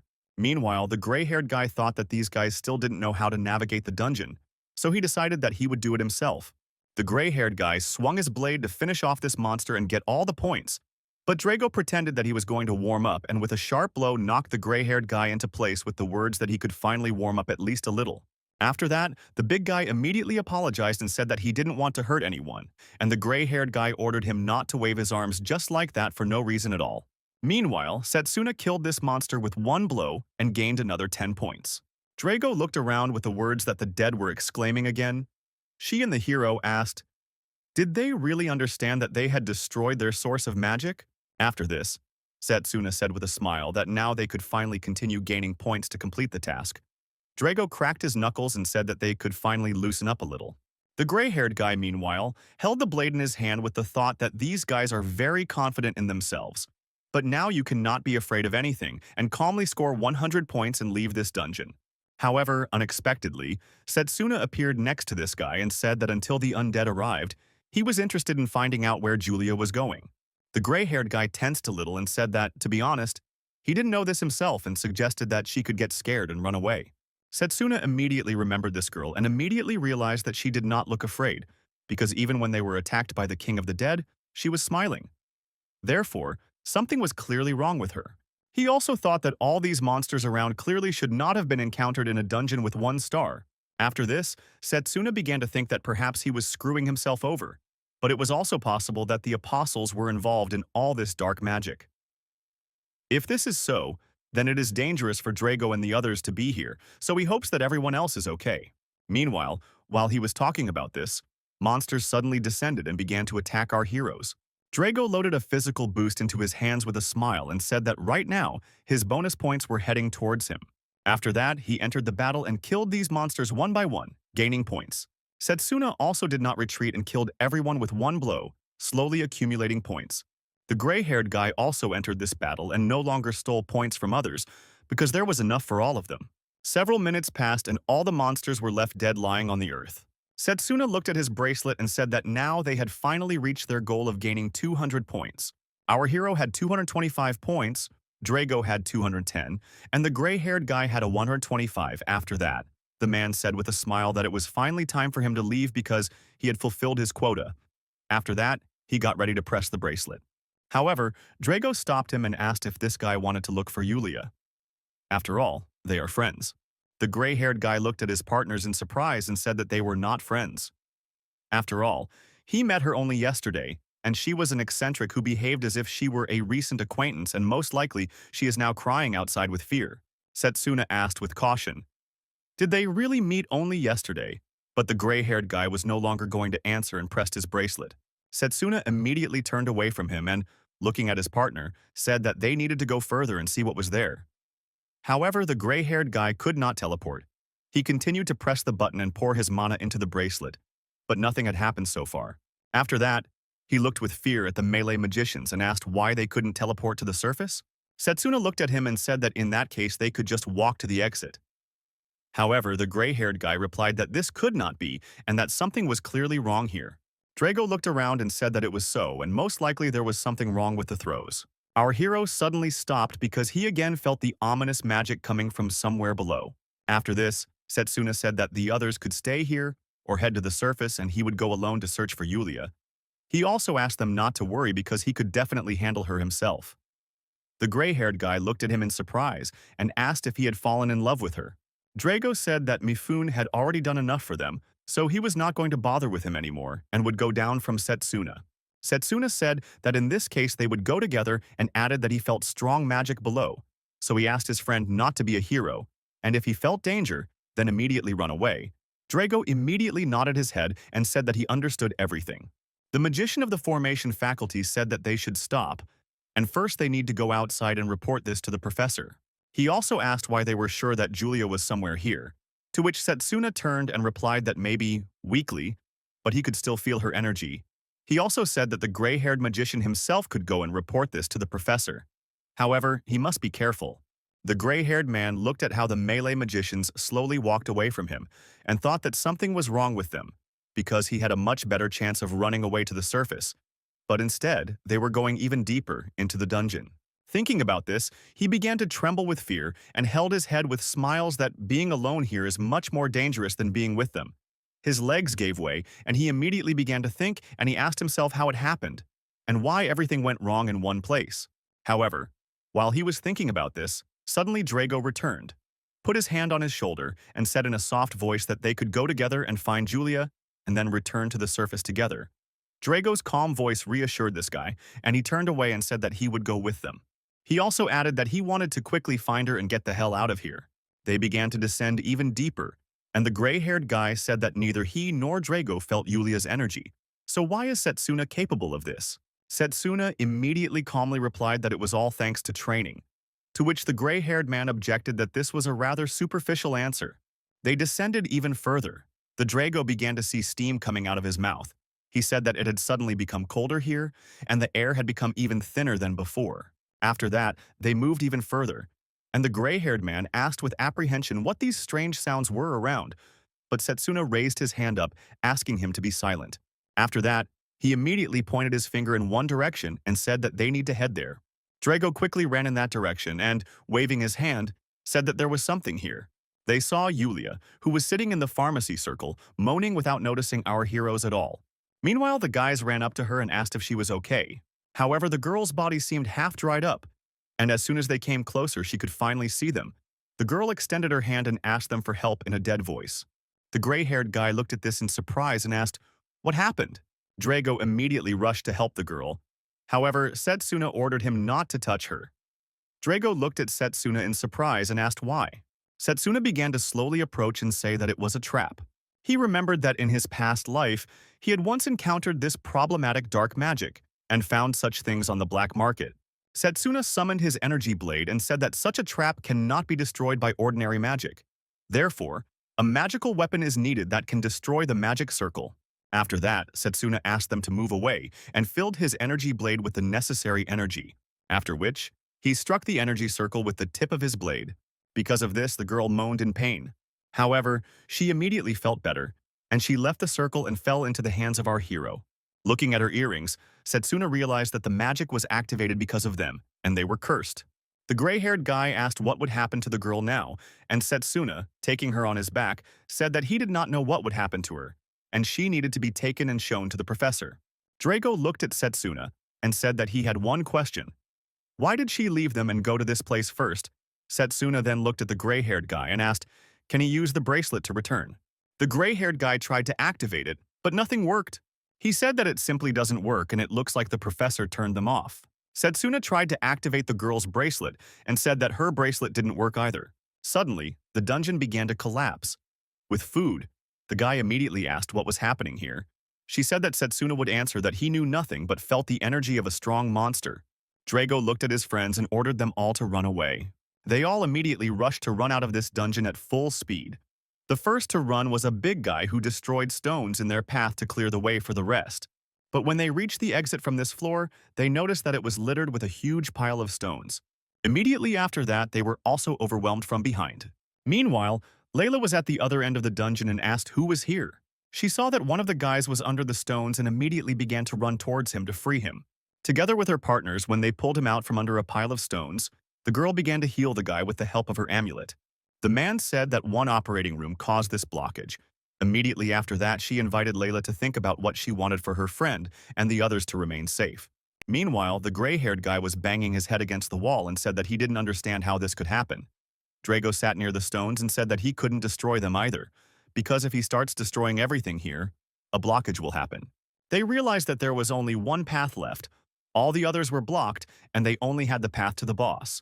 After this, Setsuna confidently said that they would all definitely get out of here, and together they moved forward to the passage to the boss, fighting off all sorts of zombies along the way. Having destroyed several representatives of the undead race, Setsuna discovered some kind of passage from which a strange white glow was coming out.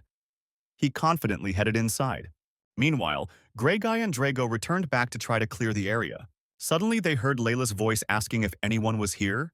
Drago immediately replied that they were on the other side. The girl immediately clung to the stones and started screaming, "How is he feeling? And what about Setsuna?" Drago shouted that he was fine, along with the rest of the formation mages, and he also added that now Setsuna went to look for a way out, which may lie near the boss's room. Meanwhile, Setsuna reached a rather spacious hall, in which the air seemed to be poisoned, and he immediately saw that at the other end of the hall there was a passage further up. He was delighted, but noticed that it was fenced off by a green barrier. The guy summoned his energy blade with the thought that he might have to defeat the boss to get out of this dungeon. While he was thinking about this, several pairs of eyes appeared above his head. His instinct immediately told him that he should dodge. And at the same moment, a huge snake appeared and attacked our hero. Setsuna managed to jump and escape this attack. After that, he walked away a little and looked at the monster standing in front of him. It was a huge two-headed hydra. Looking at her, Setsuna realized that perhaps she was the source of all the anomalies in this dungeon. He also noticed that her body was damaged and someone forcibly resurrected this hydra. Remembering his past, he realized that the only ones who are capable of this are the owners of the power of the evil god. The hydra roared loudly and its body began to emit a strange green mist. Setsuna immediately realized that it was me, and jumped away from this with the thoughts that he should not delay with her. After all, if he cannot defeat the hydra, then the situation in the dungeon will only get worse. He took air into his lungs and entered this poisonous fog with the thought that he must finish with her as quickly as possible. After that, he jumped up and swung his blade. Gave her a few blows, but they were pretty useless. Therefore, Setsuna decided to change tactics. He remembered that he had once fought with a hydra, and this monster would definitely not die while his heads were in place. Therefore, he needed to cut them off one by one. He jumped in with the thought that direct blows to the head would not cause significant damage due to the strong skull. Therefore, it is necessary to stay in the soft places, and at the same time he swung his blade. And then he cut off one of her heads. The second head, meanwhile, became angry and sprayed poison at Setsuna. He dodged this attack and landed on 2 feet. After that, he looked at his clothes, which had just dissolved, and realized that it was Eshka and the attack. And if she had hit him, then everything would have ended here. Meanwhile, the second head of the hydra was restored again. And Setsuna realized that his opponent was not just a hydra, but a zombie hydra that could restore its body parts. Looking at this monster, he realized that he could not win if he chopped off only one head at a time and needed to chop off 2 in an instant. Coming out of the poisonous fog, he breathed more air into his lungs with the thought that this would not be a problem for him if he had ranged magic. Therefore, it looks like he will come to try something new. After that, he remembered how he trained to summon 2 blades at once. However, as soon as he called for the second one, the first one immediately stopped unstable. While he was trying to do this, the main professor suddenly appeared and said that he was surprised that the guy was trying to create 2 magic blades at once. Setsuna looked at his professor, and the professor said that the fact that he was able to go so far is already impressive. However, he added that now his body cannot keep up with the image from his head. The head professor raised his hand charged with energy and said that even the best melee mage would take 20 years to do this. However, the body of an ordinary student is usually not yet sufficiently formed, and his energy paths are quite disconnected, so first he needs to learn even better how to control the mana in his body. Hearing this, Setsuna thought that compared to ranged mages, melee mages need to concentrate more on controlling the energy inside their body. Looking at his professor, he said that he understood everything. But inside, he continued to think that even after he was in the body as an adult, he still cannot fully rely on this experience. Therefore, he began to train hard in mana control. During his recovery and his energy control became much better. Setsuna again rushed to attack the 2-headed hydra with the thought that since that moment he had never tried to do this. As he ran, he began to slowly summon a second blade into his second hand, thinking that he needed to focus on one blade first, and after the second, so that there is no imbalance in his body. After that, he had 2 rather weak blades made of energy, and, rising into the air, he swung and tried to cut off the hydra's head. However, he failed, and the huge monster threw him away. While Setsuna was flying, he thought that he needed even more strength. Meanwhile, the hydra struck again with its tail. However, Setsuna, instead of flying away, pushed away from this blow and jumped onto the wall. Pressed against the wall, he released his energy with the thoughts that he should try this again. Now, he was thinking that he had already spent more energy than he expected. After that, the guitar spat a caustic liquid at him, and Setsuna thought that perhaps these were the effects of the poison that was slowly penetrating his body. Our hero's strength was already running out, but he still continued to run forward with the thoughts that he definitely could not die here. Gathering the energy he had left, he thought that he still had a second attempt left. He filled his lungs with as much air as possible and used concentration. After that, he again rushed into battle with the hydra, simultaneously summoning 2 rather unstable blades of energy. But this was enough, after which he used acceleration and, at incredible speed, cut off 2 heads at once. After that, he recalled his blades and landed on the ground. He looked back and noticed that he had succeeded. Setsuna looked at this monster with the words that he definitely wouldn't live if you cut off both his heads at once. But it's worth admitting that this monster had exceptional recovery. After that, Setsuna looked at his arms, which were shaking from fatigue, and thought that his double skates were still not perfect, and he needed to train more to make this ability more stable. However, while he was thinking about this, he heard slow popping noises. Setsuna immediately turned with you to look at who was doing this. An unknown person came inside and said with a smile that Setsuna, to his surprise, was able to defeat the brainchild using melee magic. The unknown person came even closer and looked at our hero. It was the same professor who sent them to this dungeon. The professor smiled and said that Setsuna was surprisingly calm after what he saw, so the professor might think that he expected this. Setsuna briefly answered that this is not the first time for him, because there is always a chance that something unexpected will happen. The professor spread his arms and said that this is a smart approach to life because, in the end, he won't be able to go to the battlefield if he doesn't show mental flexibility, and his intellect and combat abilities are at an excellent level. Setsuna was silent for a few seconds and said that he had two questions. After a short pause, he asked the professor, "Is he really one of the apostles?" And then he asked a second question, asking why the professor decided to go so far. The professor smiled and said that after he saw Setsuna performing at competitions, something came to his mind, and it was simply incredible, because now the professor wants to get this guy's body and make his puppet out of him just like that girl. Setsuna immediately remembered Yulia, who almost became a zombie. After this, Setsuna briefly asked, was all this part of his plan? The professor said with a smile that the girl really wanted to become his ally, so he took advantage of her, but sadly added that nothing good would have come of her, so he used her as a victim. He also added that the girl herself approached him, which made him feel unpleasant, so he did not have any qualms or conscience when he gave her this earring. The professor with an evil face said that she should be happy that she was turned into an undead, even though she was an absolute fool. Immediately after these words, Setsuna looked angrily at the professor and ordered him to shut his mouth. Setsuna also added that very soon he would answer for all his sins. Meanwhile, the guys were clearing away the rubble. They were dragging stones to free up a passage for themselves. The guys were very tired. And after some time, they finally managed to reach the passage.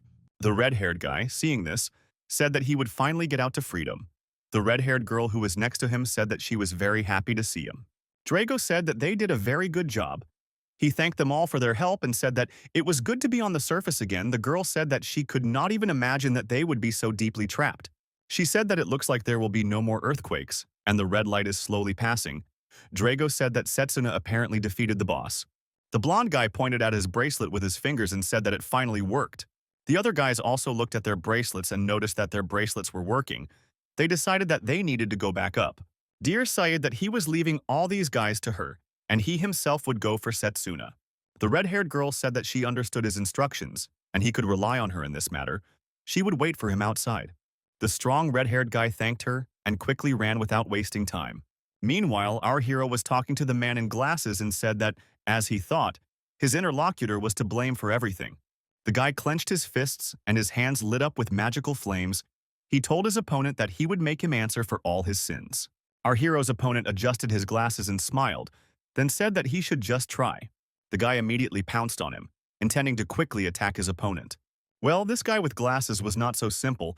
He used magic called Ice Fountain and turned into ice. Our hero did not expect such a turn of events, but he destroyed the ice statue of his opponent.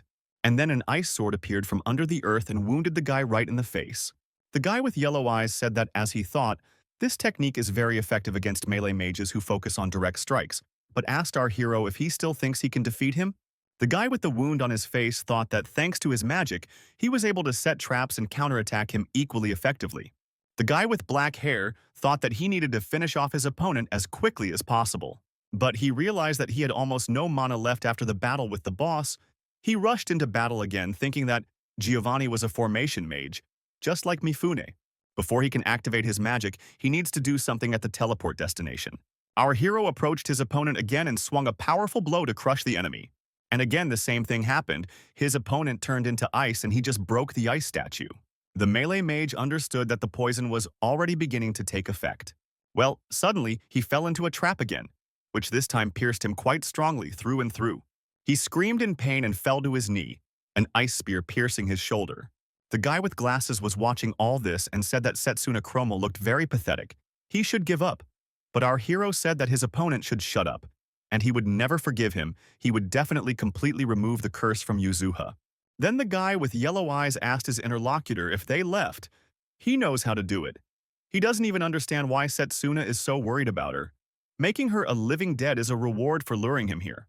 After these words, he approached our hero and grabbed him by the hair, lifting his head and said that he could remove the curse from her. But he had one condition. Setsuna must show himself loyal to him and always obey his instructions. Our hero naturally could not stand such an attitude towards himself, and shouted that swearing to someone like his opponent was simply ridiculous. He used his power again and attacked his opponent again, but this time too he only destroyed the ice block. The guy with glasses teleported to another place again. Setsuna decided to act immediately this time. He tracked down the place where his opponent would appear next and ran straight there. This time he managed to reach the place where his opponent appeared before he had fully appeared there and swung his weapon.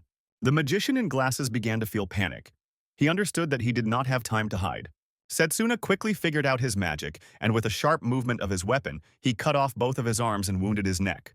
But it seemed his opponent was not at all surprised by this turn of events, and simply smiled, telling him that Setsuna was a quick learner. In just a few moments, his arms grew back and his neck also healed instantly. This creepy mage said that he knew this would happen, and he wants Setsuna in his collection, but he still needs Setsuna to learn everything. Our hero realized that in front of him now was a living dead person, and one with very fast regeneration. Our hero's opponent said that everything is correct. He is a living dead man. He granted him immortality when he was on the verge of death. Therefore, he himself is a great masterpiece of the great. Setsuna wondered, who is this great one? Perhaps he is talking about that evil deity. The living dead said that people are so weak and fragile, they grow old and die. What a miserable existence this is, and therefore he wants to share this with others. He wants to make the worthy immortal. He also said that Setsuna no longer had the strength to fight him, so he could just give up. Our hero understood that he was already starting to lose consciousness because he had very little strength. He urgently needed to find a way to get out of this situation. Suddenly he felt that mana was coming from somewhere nearby, and it was coming here. Setsuna fell to his knees, and the living dead man began to say that it seemed like Setsuna had nothing more to say. He finally understood his situation. Now he was going to begin his ritual. He started casting his black magic, and didn't expect that right at that moment someone grabbed a stone and aimed it at his head. It was that same red-haired Drago. He pierced the head of this necromancer with a powerful throw. Setsuna wasted no time and quickly responded as well, striking his opponent in the chin. And even at that moment, what always happened. He simply broke the ice block. He used up almost the last of his strength to strike. He was very sorry that he didn't make it in time. But he understood that every time after he broke his opponent's ice statue, a trap would appear in the same place. This time he managed to jump aside without falling for this ice. Drago asked Setsuna how he felt, and our hero answered that he was in Drago's debt.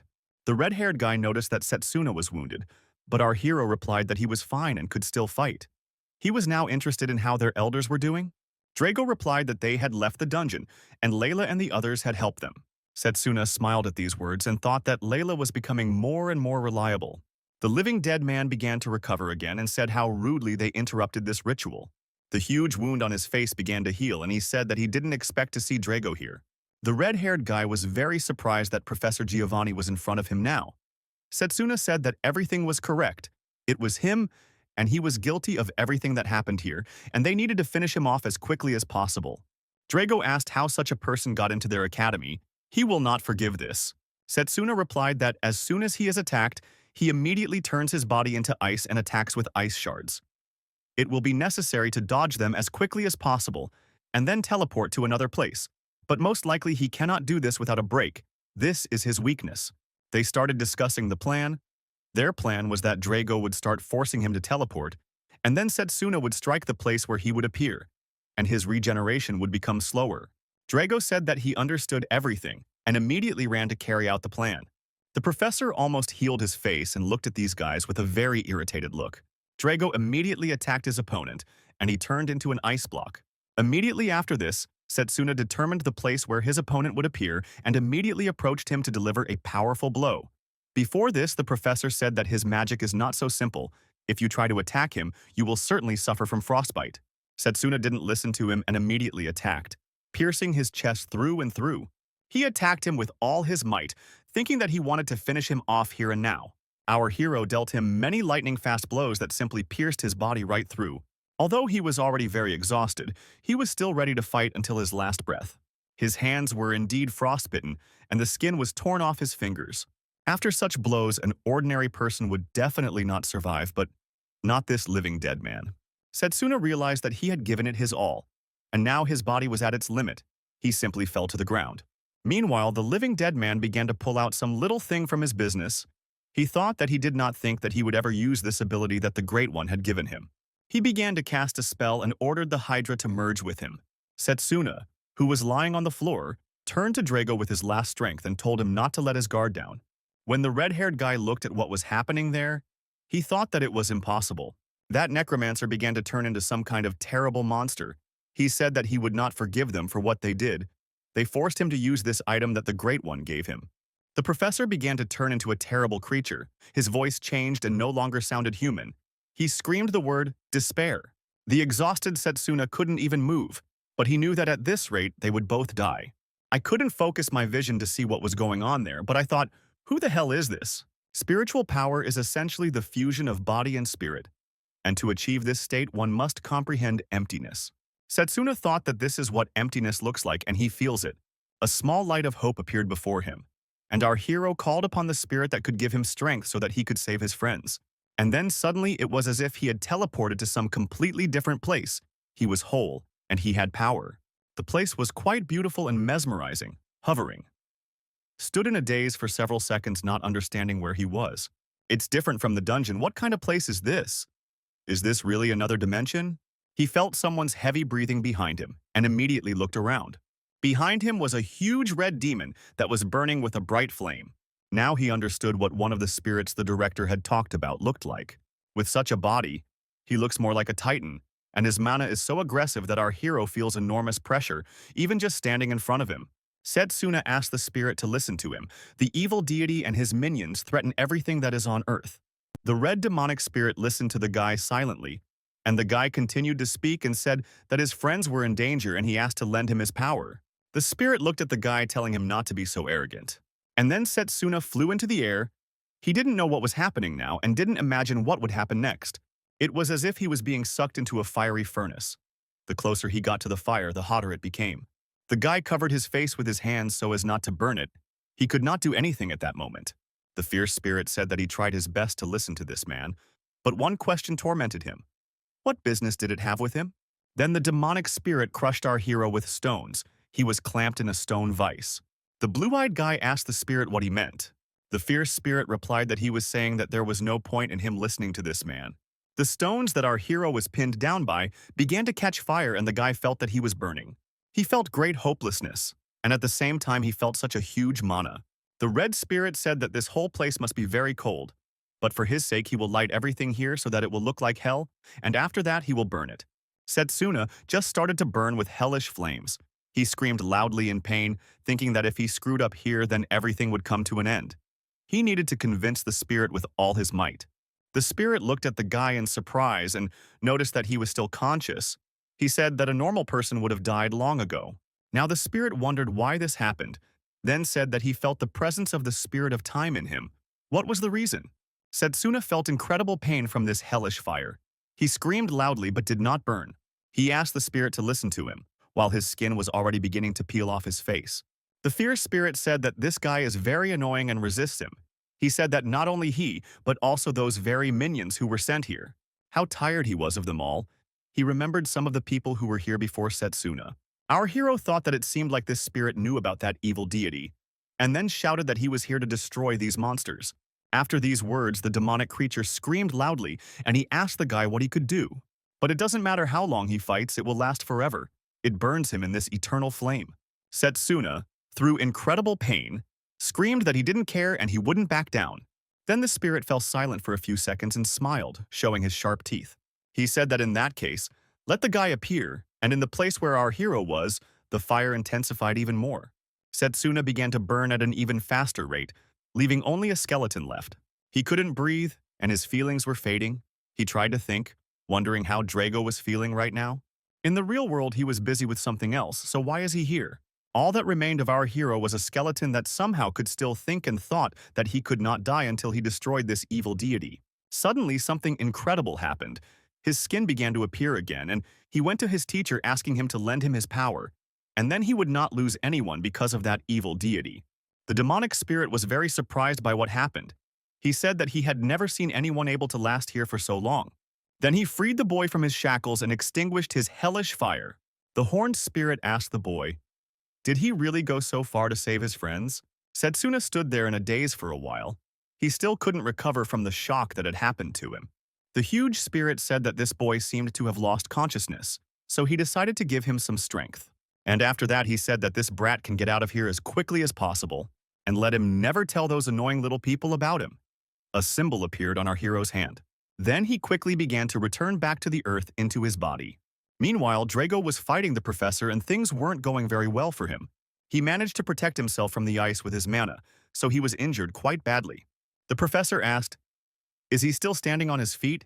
It seems he is not even human. Or is this perhaps the stubbornness of all melee mages? But Drago's stubbornness was useless. The red-haired guy was losing his blood very quickly. He thought about how after the previous attack his body had completely stopped responding to anything. The demonic creature told him that the next attack would be fatal, and after that he would kill that brat who was lying behind Drago. He grabbed Drago with his claw and swung him, saying that he hoped he would make friends with the rest of the dead.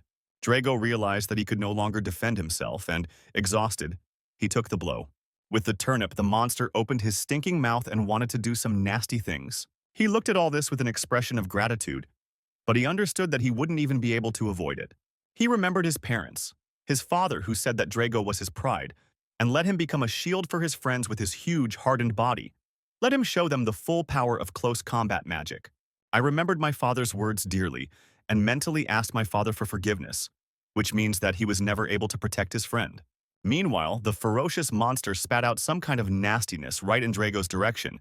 He thought that he also received damage and apparently overdid it.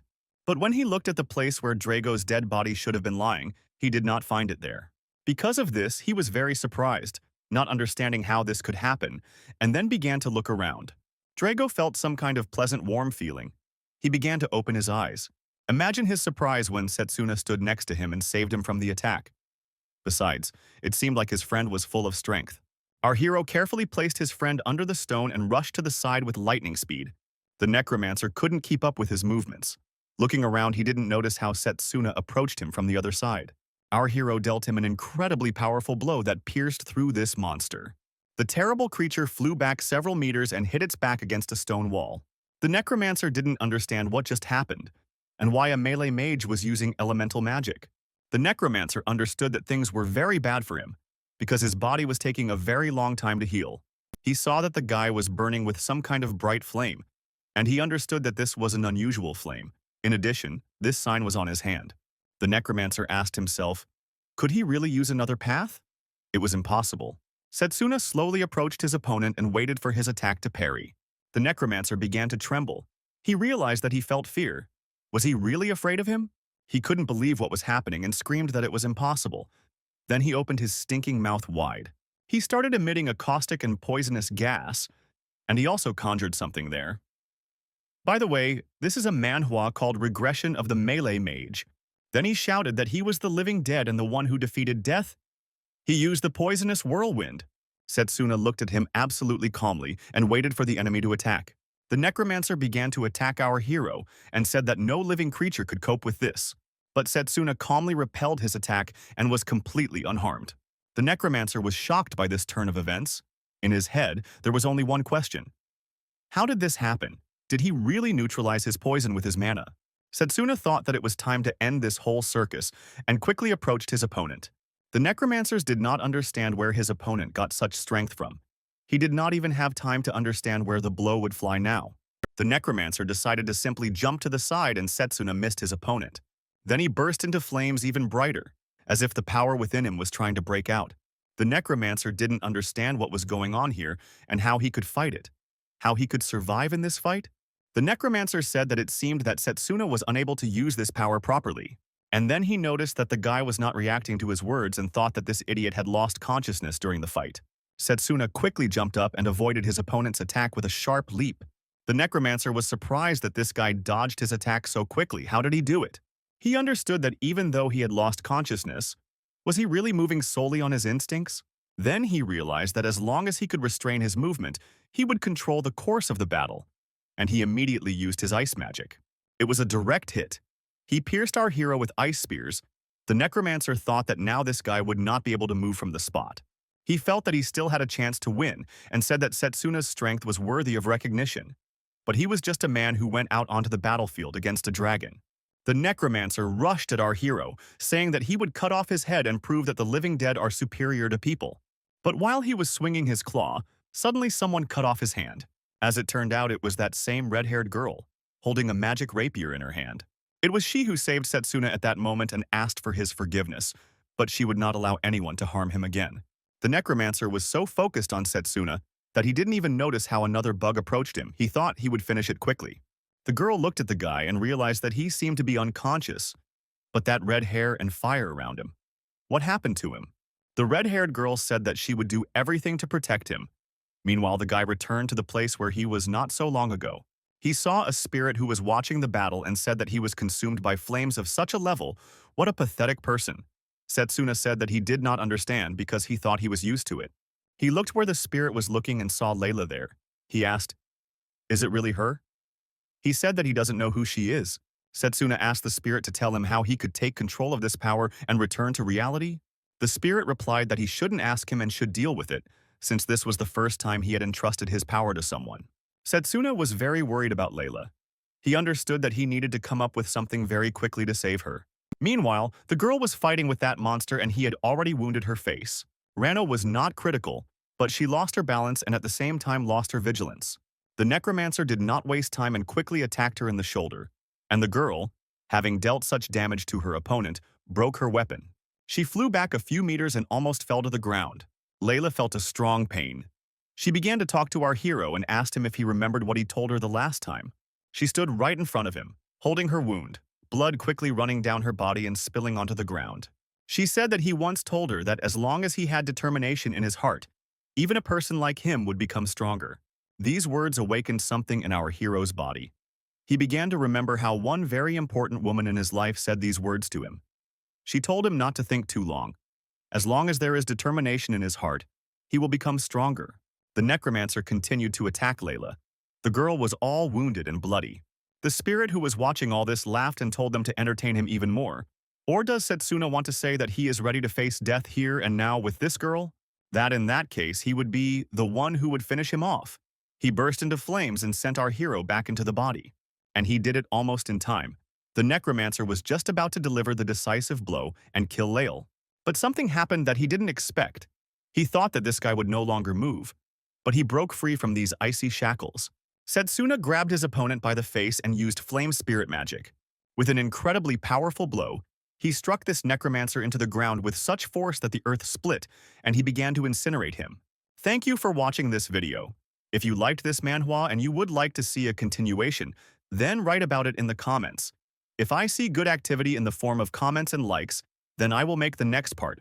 Also, do not forget to subscribe to this channel and click on the bell so as not to miss new videos. See you soon.